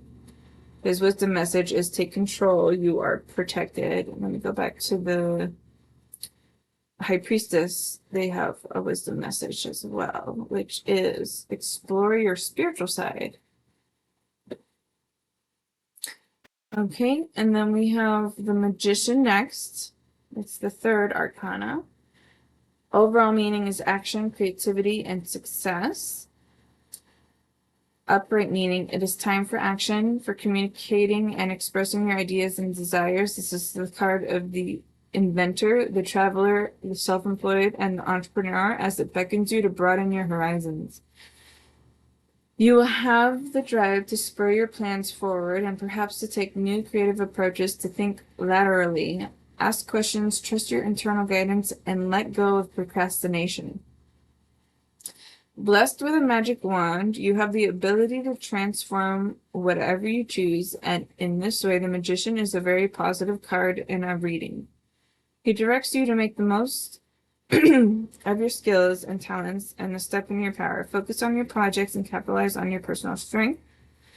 Spiritually, the Magician shows you connecting with your higher or true self and acting with pure intention. This card can also show a significant journey. Here are some other possibilities. Home. A house sale is completed, or you decide it is time to move forward with remodeling plans. This is a sociable time with lots of visitors and entertaining. If you're in relationships, if you are single and want love, it is coming. If you are in a relationship, the Magician shows love in action. So you will begin to see commitment. Communication between you is excellent and you reach an even deeper level of understanding of each other's needs. And they're showing me in my mind's eye that there is communication between you and your partner, but it's in a way where it's going to feel negative at first, but it's something you both grow from. And then the card can also show you acting as one, so a joint project may be on the horizon too. And then in career and money, there will be a new beginning, either finding new employment or new direction in your existing work. This card can, excuse me, also show inspired leadership from a grounded and enthusiastic individual. Wisdom message is manifest your desires. And then we have Queen of Swords and Three of Cups. Queen of Cups, Queen of Swords, there she is. An incisive woman is the overall meaning. Upright meaning, as a person, an astute strategist, and Queen of Swords is a single-minded and highly ambitious. Like her sign of Libra, she can quickly assess all aspects of a situation to get to the truth, including the underlying psychological motivations for others' attitudes and actions. Adept at the numbers, she may be an administrator, IT specialist, researcher, or financial executive. The need for attention and detail relates to her associated sign of a Virgo. Sword queens also make successful businesswomen or bosses. She has much life experience and may have had hurdles to overcome in her early years. This makes her the strong woman she is. For all this, she's still willing to take risks on new experiences and relationships. She does not suffer fools gladly, but if she likes you, she will reward and trust you implicitly.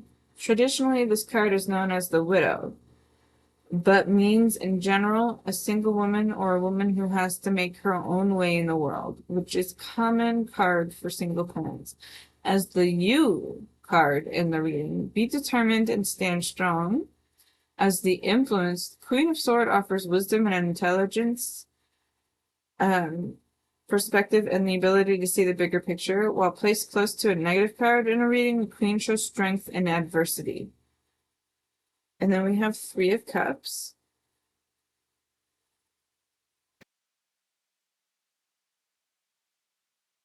Overall meaning is celebration, abundance, family, and friendships, but Oh yeah, that's right. Okay.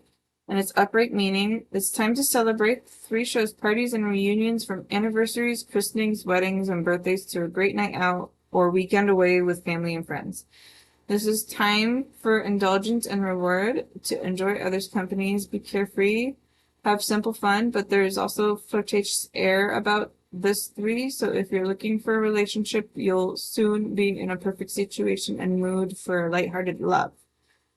The cups on the card are raised in a toast. There's a feeling of abundance, but if you're a wine rather than water drinker and you've got a sweet tooth, you may be tempted to overindulge.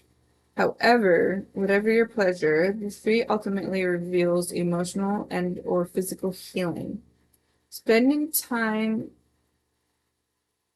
So physical healing really sticks out, and in my mind's eye, they're showing me someone who was abused. Spending time with people who make you feel good raises your vibration and energy levels. This positive influence can also soothe physical ailments that are triggered and exacerbated by stress. As 3 is the number of creation, this shows a creative time literally with a pregnancy or birth or in your creative goals. Turn your focus to new ideas and share them, or whatever you do will be enjoyable and well received and even rewarded by others. It's time to let your talent shine. And then the top and bottom of the deck were both reverse cards. The first one was 2 of Cups reverse, and then the Knight of Wands is reverse. So I'm just going to read the reverse meanings of those. 2 of Cups overall says love and partnerships, old and new. And then if I go in a reverse meaning, when reversed, the 2 reveals relationship stress. A new romance may turn sour as your hopes for love are disappointed. Also, the card asks you to rely on your intuition. There may be a secret you don't know yet. And traditionally, the reverse 2 can show infidelity. Although on the surface everything may appear to be ticking along, pay attention to your instincts. There's a reason for doubt, and it's time to communicate openly about any fears rather than ignore them. So that phrase sticks out more. Be openly communicative and talk about what you're afraid of openly. If the reaction you receive is a negative one, then it's time to decide what's best for you. Generally, in established relationships, the 2 can also indicate an unavoidable glitch simply due to ongoing stresses and strains of leading 2 busy lives, like too busy, I'm very busy lives. If it seems like this is the case, try to keep communicating. There may be a lack of understanding between you just now, but with work on both sides, you can rekindle your connection. Passion may be on hold just now, but it can return. Um, Before I read the last one, which is the Knight of Cups in reverse, I feel like a heavy, like it almost feels disappointing in my heart. It feels like a really rough emotion to handle. Knight of Wands and oh wait, I did Knight of Cups. I meant Knight of Wands.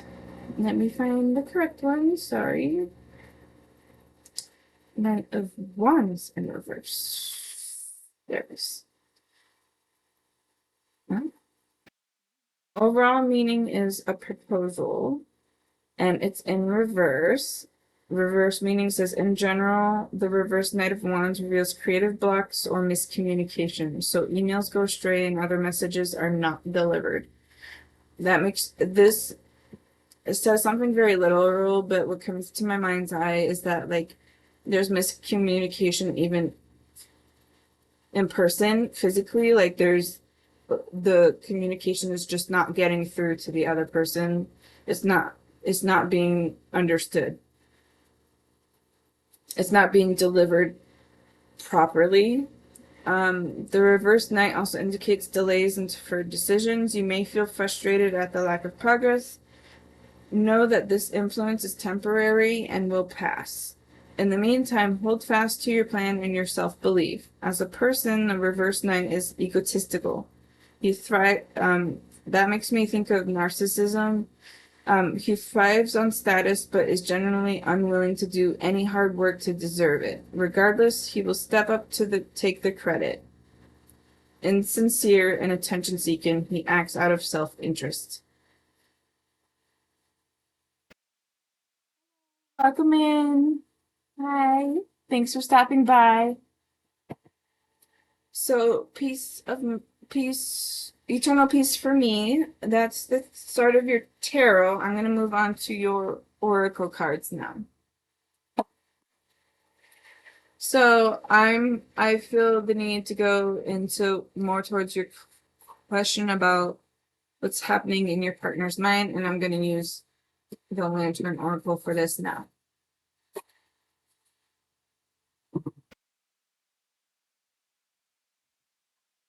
I'm also going to grab a drink real quick.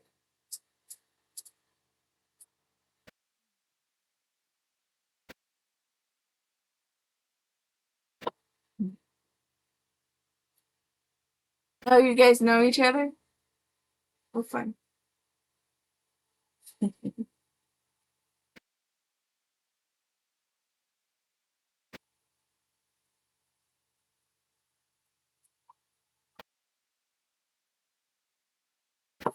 Oh, I need it. All right. Let's move on to the next, shall we? So let's go based on issues. No, partners. Clarity.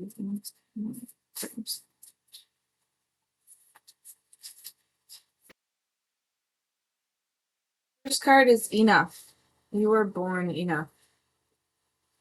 It makes me think you're having self-doubts about your, well, self-doubt is self-explanatory. It makes me think you're having doubts about yourself and and your like worthiness. It's saying you were born enough. You are enough, and you shouldn't have doubts or questions about that at all.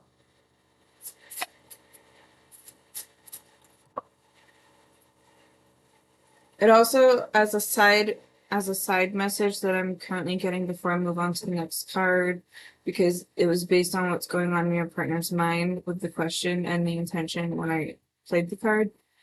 It also makes me think your partner thinks you're enough as well to start with.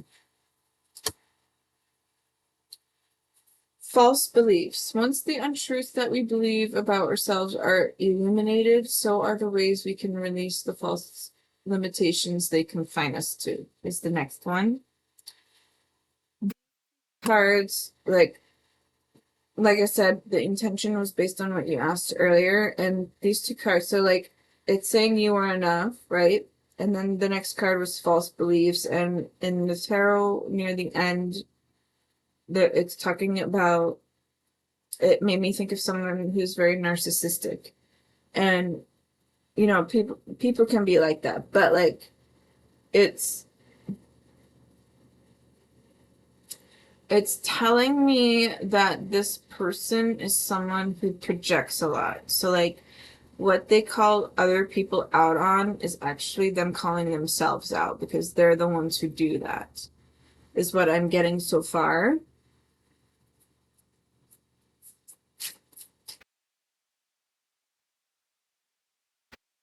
And then we have key to intimacy. Intimate love is a core need to be met in relation to ourselves and those closest to us. The journey to intimacy often includes learning what love is not. Um, Something that's coming up in your reading so far is that you are not getting the intimacy in your relationship, or maybe part of the struggle of finding if you're enough or worth it is, or like worthy enough, is like it feels like you feel like your partner doesn't want to be intimate with you. It feels like you're really struggling emotionally, that your partner, like you're struggling emotionally of the feeling of being wanted, and that's the hard part to overcome. um Intimacy can be given in many ways, even if a very romantic intimacy is not currently there, you can re-spark intimacy by doing small things such as just like rubbing and touching, massage, and so on. Like these things can also rekindle that. Um, they also give me the message of uh like marriage counseling, marriage therapy kind of things, like seeking a professional for help in the relationship might help benefit you. But they're telling me to be honest with you too. Like, if you don't see improvements in your relationship, you should reconsider what's best for you. But they're saying that if your partner agrees, you both should try to like do counseling or something like the intimate yoga and so on, something along those lines.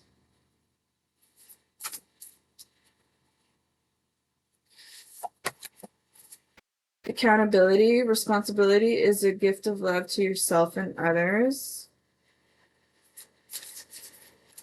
Um, from how I see the card structured, you as you yourself are very caring and loving to your partner, so you're very hurt and don't understand why this happened kind of situation, and your partner, at least in terms of how I'm interpreting the cards, kind of doesn't see things the same page. They honestly don't feel like they did anything wrong, and they feel that genuinely. They feel like they didn't do anything wrong. They don't understand your perspective of the situation. Eh, Distorted distorted perceptions is the next card that just showed up. And it says reality is rarely what we are raised to believe it is for distorted perception. Um so it's kind of it's that is very true. Oh, okay. I find that like a confirmation card. It's like, yeah, yeah. And it just reiterated it to me. And then it says moving forward, the first step is taken within our stillness. So this is what I was mentioning a second ago. Like, um, you can discuss with your partner how you two should try and at least attempt to try. If your partner wants nothing to do with it, then you should definitely reconsider. You should definitely consider what's best for you in the long run. If your partner does agree to it, at least you both can say you tried. My partner is not sorry for any of his wrongdoing. Yeah, I can see that in the cards. They don't understand the perspective. They don't think it was wrong. I don't, it makes me think of someone who has like different culture and how they were raised. Um, but I also like the tarot was calling out someone who is a narcissist, and part of your reading also mentioned abuse, and I think manipulation was involved and maybe gaslighting as well.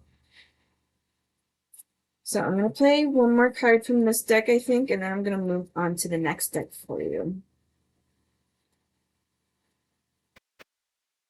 We have inner life.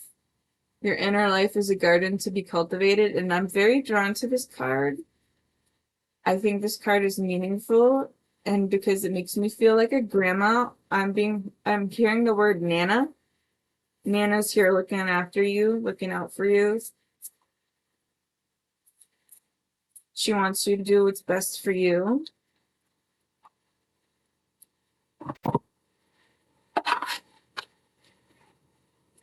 Now let me move on to the next step.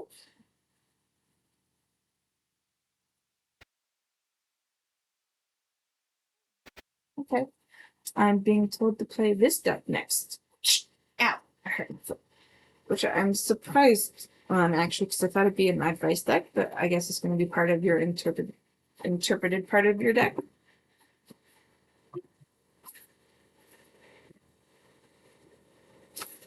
Woo! Hello. Okay. I don't know if that was caught on camera, but those just went flying. There's one, two, three, four, five.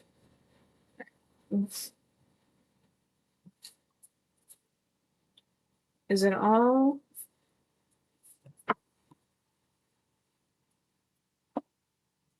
Um, First card is Rainbow Blessings. Blessings are showering in your life.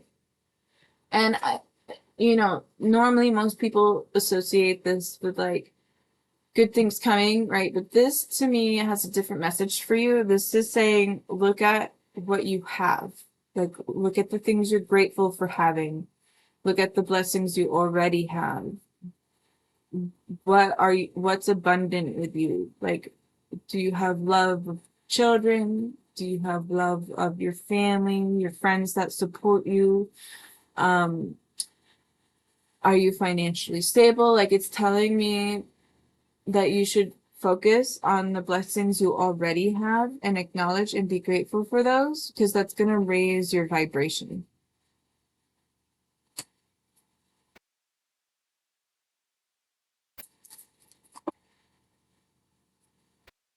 Discovering truth. You stand in the light of truth, and this to me is very literal. It's very literal. You know the truth. You don't want to accept the truth, but you do know the truth. Um, and you're confirming it today. And this character in this is like, this makes me think it's you, and you're like, all right, I'm out. I'm done. I'm done with this. I'm good. Thanks. That's how it makes me feel in that moment with that card.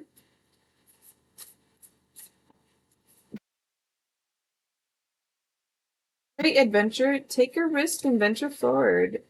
So this makes me think that like you might be a little afraid of the change that you want. Like the change is probably going to be very good for you.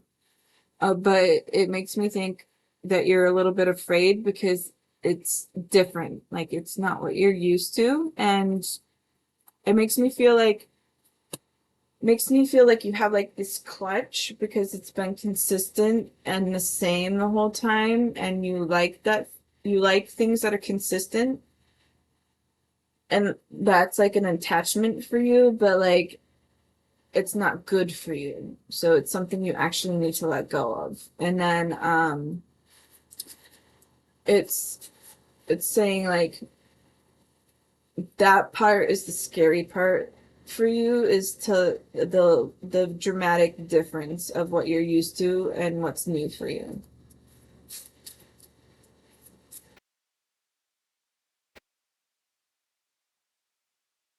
Rejuvenating rain, clear the past and heal the present. So this is like another, like this is a reiteration, it's a confirmation card, and it's also like an advice card. It's saying like right now you should focus on you. You're the you are the most important person in your life, your story. You're the one who matters most. Um, I'm it says rejuvenating rain on it, but I feel like rain is something that feels good for you. I don't know if that's like a thing for you or not, but if it's raining or common to rain where you are, just go out in the rain without thinking about the consequences. It's gonna feel very like purifying for you. And if you're not in an area like that, take a cold shower. But make sure you don't cause yourself any like cold or anything. Like don't go in a cold shower in cold weather. It's not a good idea, for example. But yeah, so um it's saying clear the past, heal the present, right? So you're looking for guidance on the situation, right? What happened, why it happened, what where to go from there, right? That's like kind of where you're going with your reading, but like it's saying that like you're trying to find reasons or excuses for it, but you know the truth. So it's trying to say that you should spend this time to really heal it, like you've been hurt. Something happened to you that hurt you, and you need to spend time thinking about you, what you need to do to heal, and actually how you want to react to what happened. Like, if you want to react in a way that you're like, this is not okay, and set new boundaries for yourself, then you should do that. We have ascending the mountain, keep going forward. And let's see, the last one. Solitude. In silence, peace prevails. So I think you should spend like a weekend alone, fogged in, go slow, and take time. And I'm gonna. Miracles, expect the wanderers to emerge. So I think you should. I don't know if you guys live together, but they're telling me like you should spend a weekend alone. No, spend time alone. Like spend time with yourself. Like truly with you wholeheartedly, because that way you're not being influenced by other people or outside sources. You can actually spend time to like, first thing you should do is relax. Spend time to relax.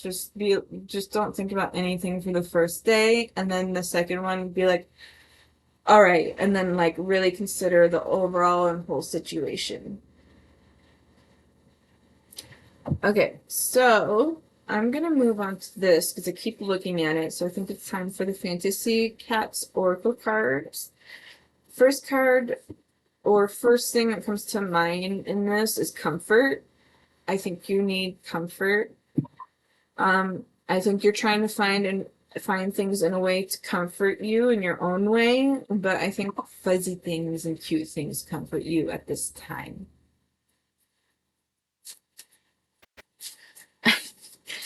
They're showing me, so I do this, and they're showing me that maybe you should look at like the thing I do, which is like watch cute cat video shorts. There's that are silly, like they'll have cute musical ones, or they'll have cute funny ones, or the ones that talk. Um, they think that might be like something that makes you giggle or like puts you in a lighter mood. They were showing me that. Okay, so cards for eternal peace for me to acknowledge at this time. Enchantment. Oh, it's such a pretty card. Look, little ghostly kitty. It's so cute. Oh, let me see if I can. Let me see if I can put the camera closer. See that? Really cute little ghost kitty in the lantern, or lit up kitty.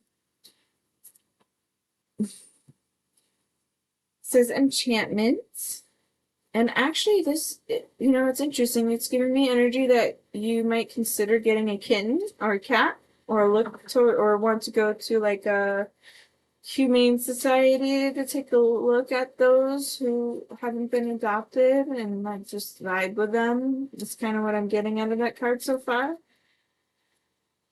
It's making me think of the word beautiful, and it also makes me think of an animal that would like really connect with you on a deep heart and soulful level. I'm also getting the messages that like you've actually wanted either a cat or a pet before, but like you were told no. And I feel like in your energy that like you're an adult, but you were not allowed to do many things, is what I'm getting out of that so far.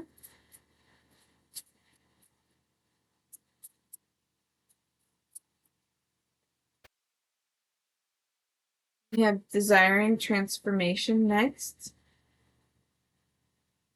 This also makes me think of that healing, clear the past and heal the present. It makes me think of like a not only the getaway, but like a rest and rejuvenation period, or like a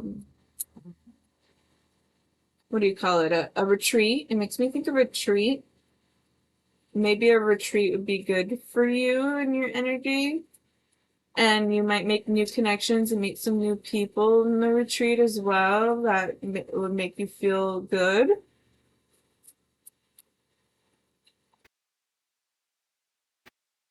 Attitude, desiring belonging, that matches with the enough card.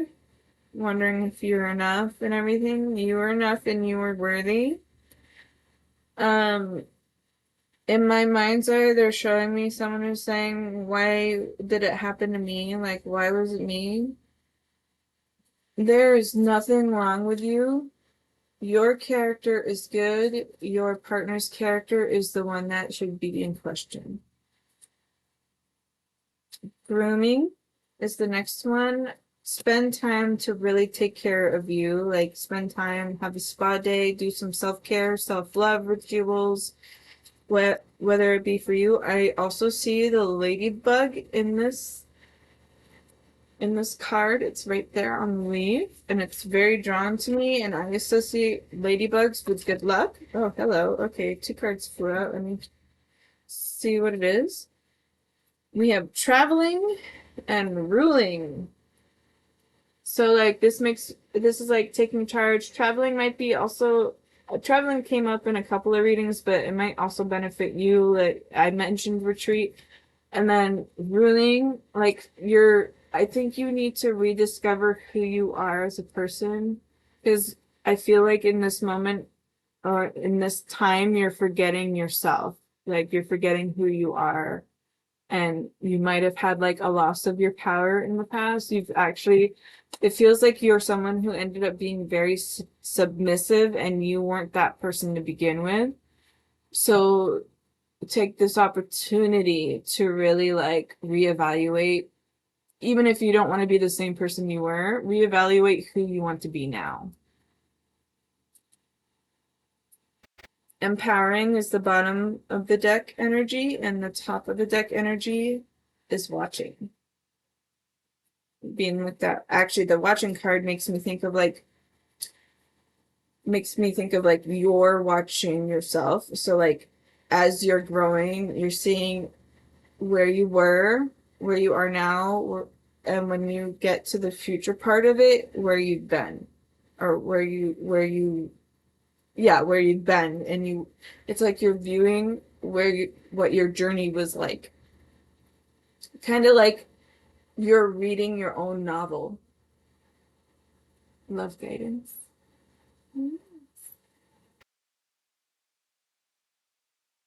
You're very hurt and in pain emotionally. Yeah, I'm sure it's very hard. I also feel intuitively that you have trouble reaching out to others for emotional support, or that you don't have very many people around you that help you that way. So if you haven't, I wish I can, yeah. I still have a few more decks to play for you, so I hope maybe something comes up for you that way to help. I feel isolated. I wish one of those are so true. I feel isolated. Yeah, so if you have friends you used to talk to a lot before, I suggest reaching out to them, start small, and then maybe the bond will regrow. If not, I definitely recommend experimenting with new like getaways or retreats or like or new class, something where you can kind of like build new connections that make you feel good. Because it also will help you feel less isolated that way. And it'll even so everyone in some way or form goes through hardships, right? And even though you were in a lot of pain, the scar will still be there, but it will heal to as much as it can, right? Like if you injure your leg and you cut it deep, right? The wound will heal, but the scar stays. So like even if you have that pain now, over time, the pain will heal, but you won't forget what happened. So, um, it'll get easier over time, but don't put yourself in a situation where you feel totally alone.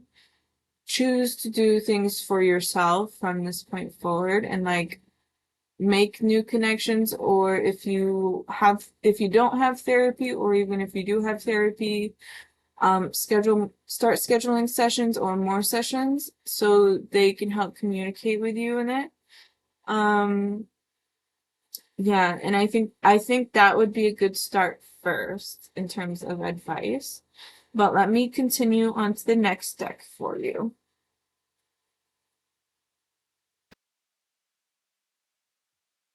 I'm gonna play the energy deck.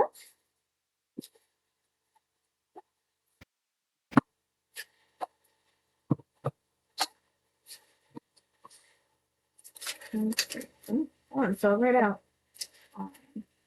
It's so cute and it looks so pretty. It's called Journey. So like this makes me think literally like you're on a journey. Like I feel like you're on a new journey of self-discovery, a new journey of where you want to go in life.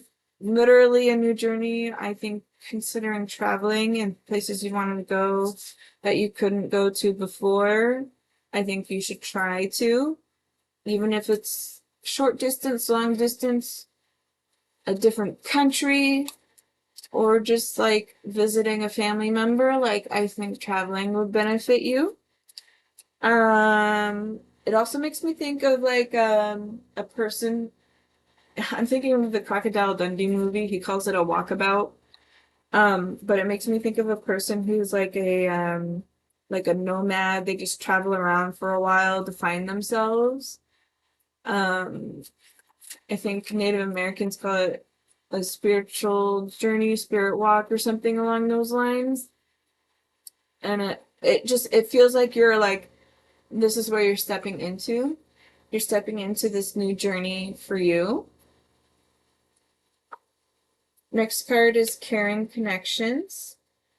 I think the journey will be a good option for you. It'll be healing. This card, I feel like this card probably pains you to look at, but also know that there might be someone better for you out there and who will treat you better than what happened. I I feel the need to talk about my situation. I didn't have a situation like this. I want to make that clear.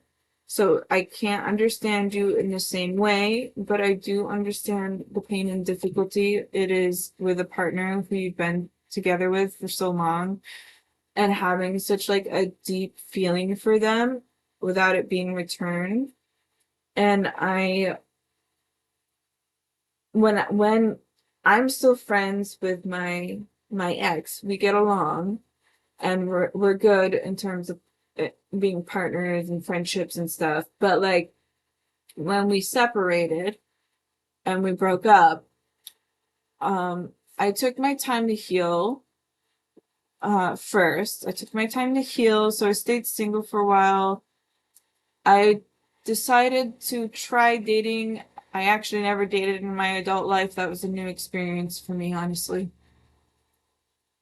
And it was both fun and like sucked at the same time. It was weird. It was just weird.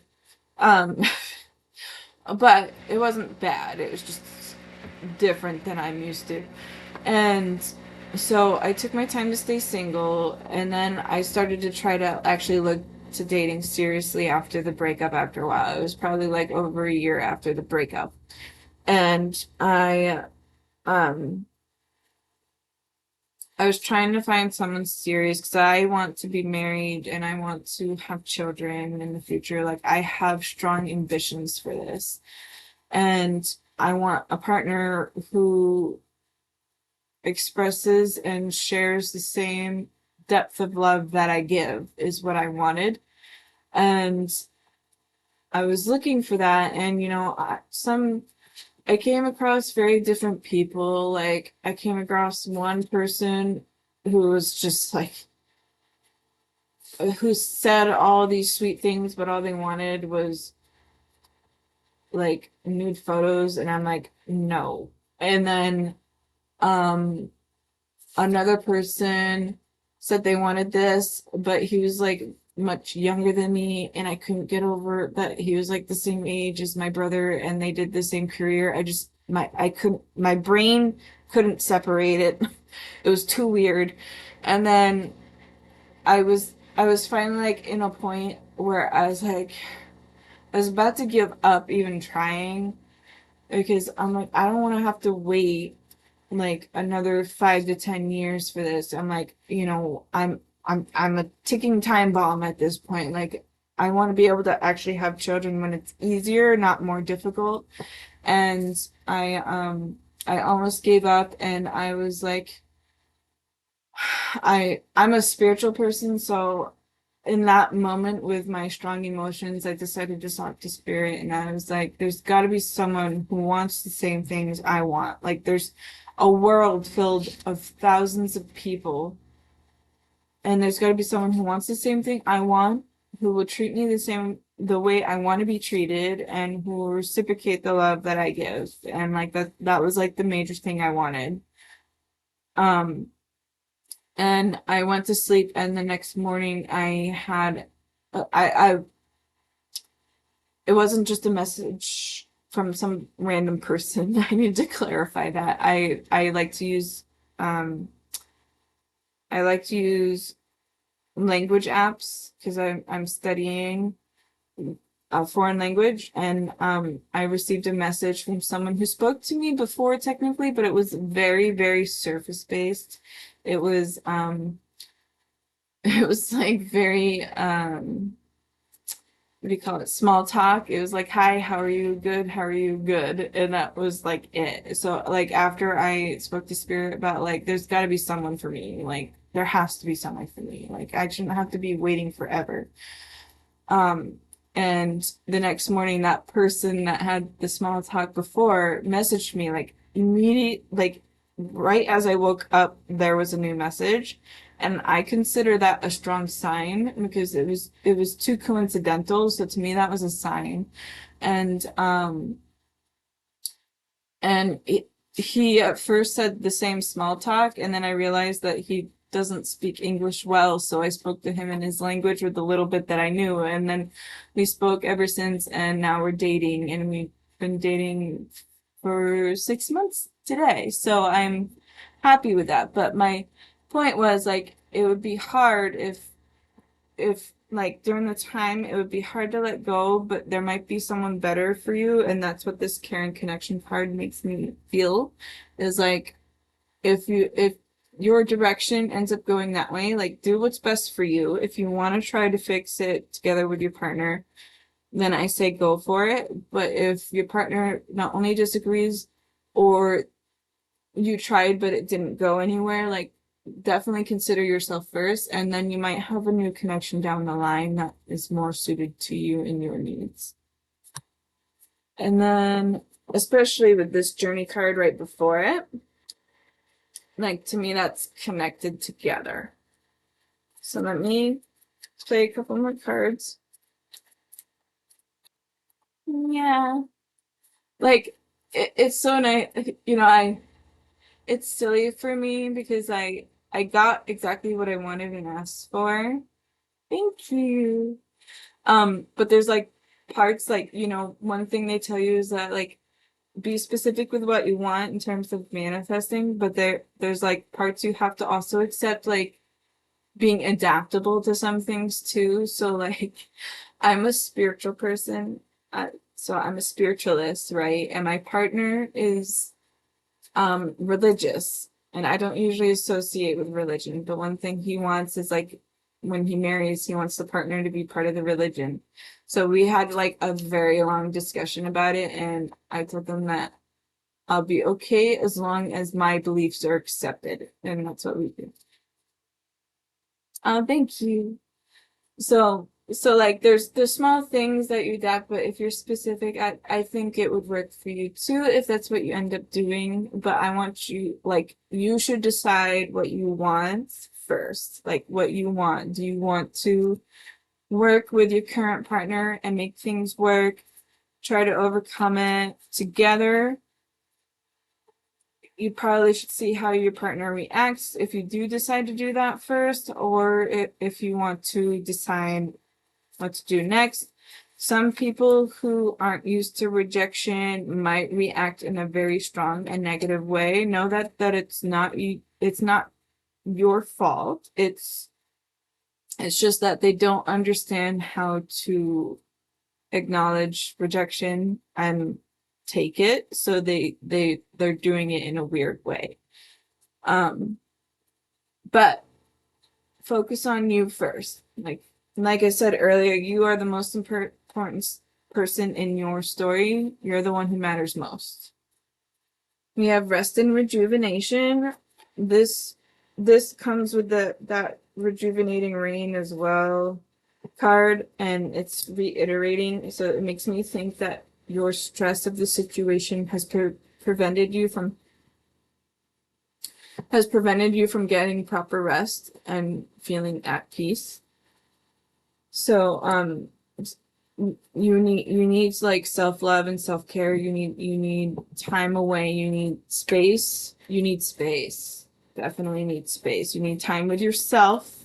You need some alone time to help. We have second chakra, Archangel Ariel. She's the sacral chakra. Sacral chakra relates to the like sexual and reproductive system in the belly. I'm going to read from the book for this to see what it says for that. Bottom of the deck energy is Door to Spirit, and top of the deck energy is Strategy. So I think I said it earlier, but it feels like you like often go towards things like this, like readings and stuff for guidance. I don't know if you play your own cards on yourself or not. Um, but the Door to Spirit and then Strategy being right on top to me. Oh, I'm thinking of journaling. I don't know if you like to journal, and I don't know if you. I also do a thing where I like to talk to my higher self, like my future self. I'll write, "Dear future self," and I'll write about how I'm feeling in this moment, what happened, my stresses, what I think I'll do, what I don't know what I want to do. Like I write all these things down to myself in the future. And then it's so funny for me to read it like years from now, because sometimes I'll go back to my old journals and read through it and I'm like, oh wow. And I see where I've gone in life. I think this is saying like something along those lines for you might be very beneficial in terms of journaling for you.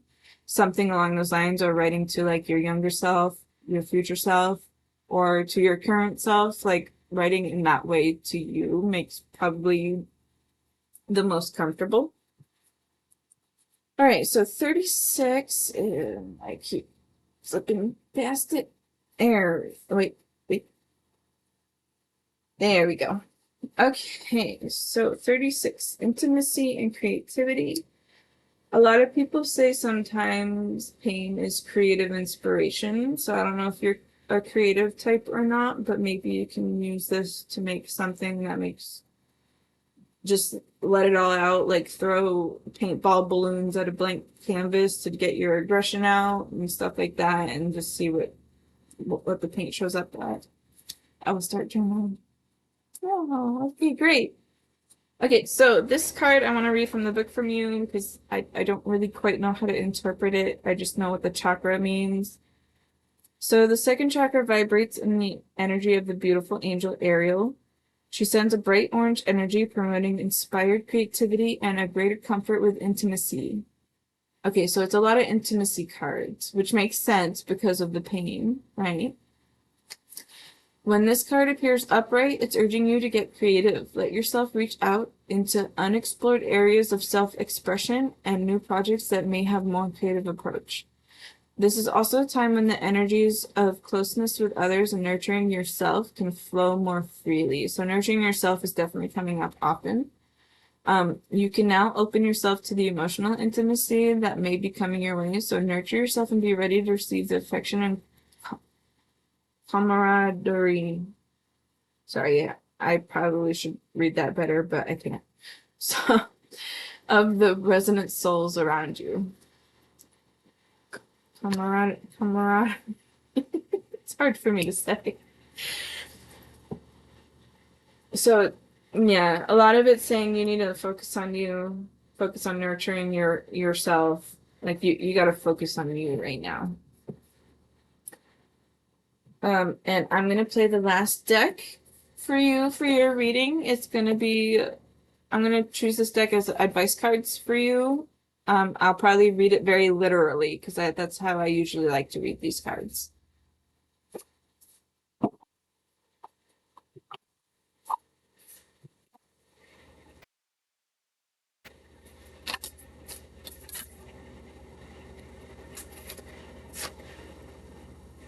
First card is Nothing is Yet Set in Stone.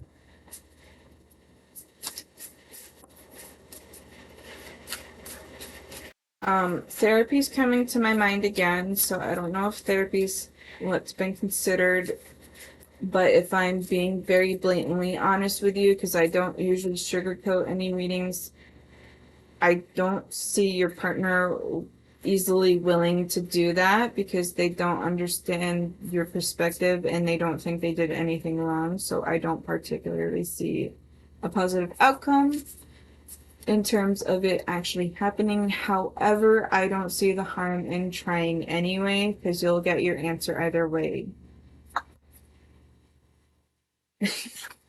Nothing will come of this situation. Okay. So nothing is yet set in stone and nothing will come of the situation. The energy is gaining momentum.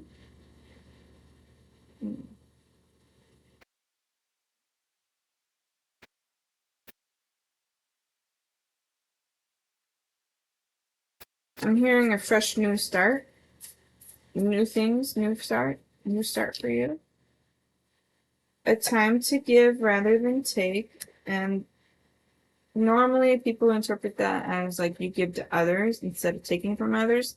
But to me, this tells me a time to give to yourself instead of taking things away from you is how I interpret that card for you in this moment.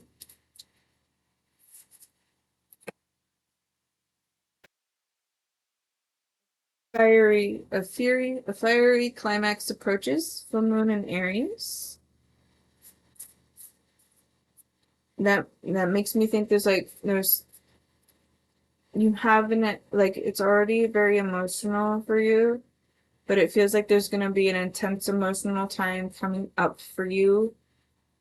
This is a way for you to be prepared for it. Um, they're also telling me to tell you to stand your ground. Like, don't waver in your decision or resolution of the situation. Stand your ground. You are the one who knows what's best for you in the end.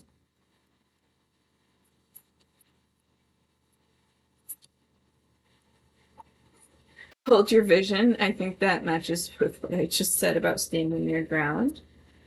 The answers you need are coming is the bottom of the deck energy. And top of the deck energy is confidence is your key to success. So I usually read those very literal. Um, how did you think of your reading, if you don't mind me asking? Do you feel like you got answers you needed, or do you have any questions? Like any other questions?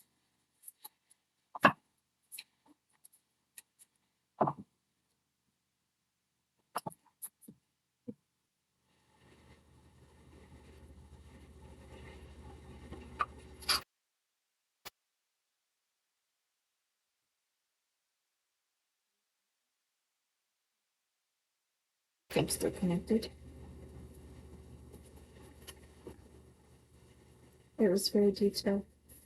Oh, good. Do you feel like you got what you needed out of it? Thank you so much. You're very welcome. Yeah. Oh, good. I'm so glad. So it did resonate with you. I'm glad. I like to ask because even though I do this a lot and I do tend to get for the most part positive responses back. I like to ask because for some reason my brain doesn't think I do well. I guess I don't know. It just doesn't. It second guesses itself all the time. I suppose. I wish there was some in this relationship. Yeah. For you though, I think it's like so like according to the cards from what I see in your cards, it's not a good relationship. If I'm being very very direct about it. It's telling me it was telling me about narcissistic behavior, manipulation, gaslighting, and you know, trust has been broken. Um, you're hurt, right? And also not like it's one thing to not understand what someone's saying, but not even trying to understand your feelings to me is a huge red flag because they're not even considering your feelings. Like they think there's nothing wrong and you're telling them there's nothing wrong, and to me that just says a lot alone, if I'm being honest. Um and I don't know if there was something that was very strong for both of you. Maybe you guys had a strong past together. Electricity. Instead. Oh yeah. I don't know if you guys had like a strong past together, but like it's or something, but it doesn't sound like a healthy relationship for you specifically. However, it's obvious that you love this person, um, which is the hard part about the situation. You love this person, and you probably do the thing where you strongly convince yourself about that they love you too, and to some extent they probably do love you too, of course, which is why like people who want to make the relationship work will at least try when mistakes happen. They try first, but if things aren't resolved, or if there's no attempt at trying, then, I don't think the relationship is good for you at all. I think it's a huge red flag if it stays there. And that part is the hard and scary part. But, positive things will come later, you know. So my advice is to try first, because I'm not someone who wants to be like, oh, you should get rid of this person. I'm not that person. I'd rather you make the decisions for yourself to see if that's what you want to do first. You should make your own decisions on what's best for you on either spectrum of the situation. So, like, whether you try to go this way is best for you, or if you decide on your own to go the other way, that is still best for you in terms of decision making.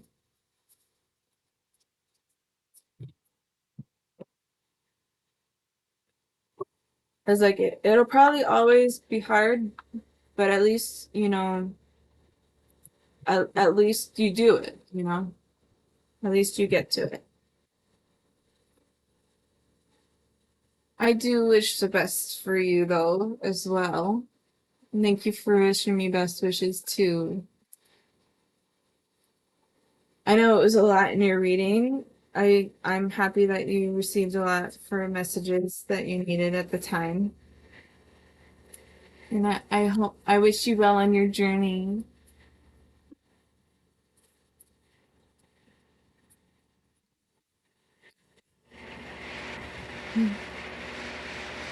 You're very welcome. And then let me take a peek. Was there something else in here? Oh, that really sweet. That really nice. I don't know 22334422. You're not if you're still in here, it is very late for me and I'm going to go to bed soon, but I'm willing to give you a reading in the next stream if you're okay with that. If you are still in here, I have to work in the morning, so I do have to go to bed.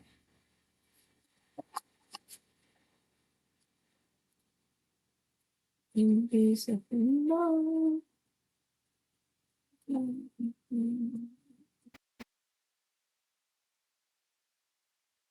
Cadia, I would never burn any of my cards.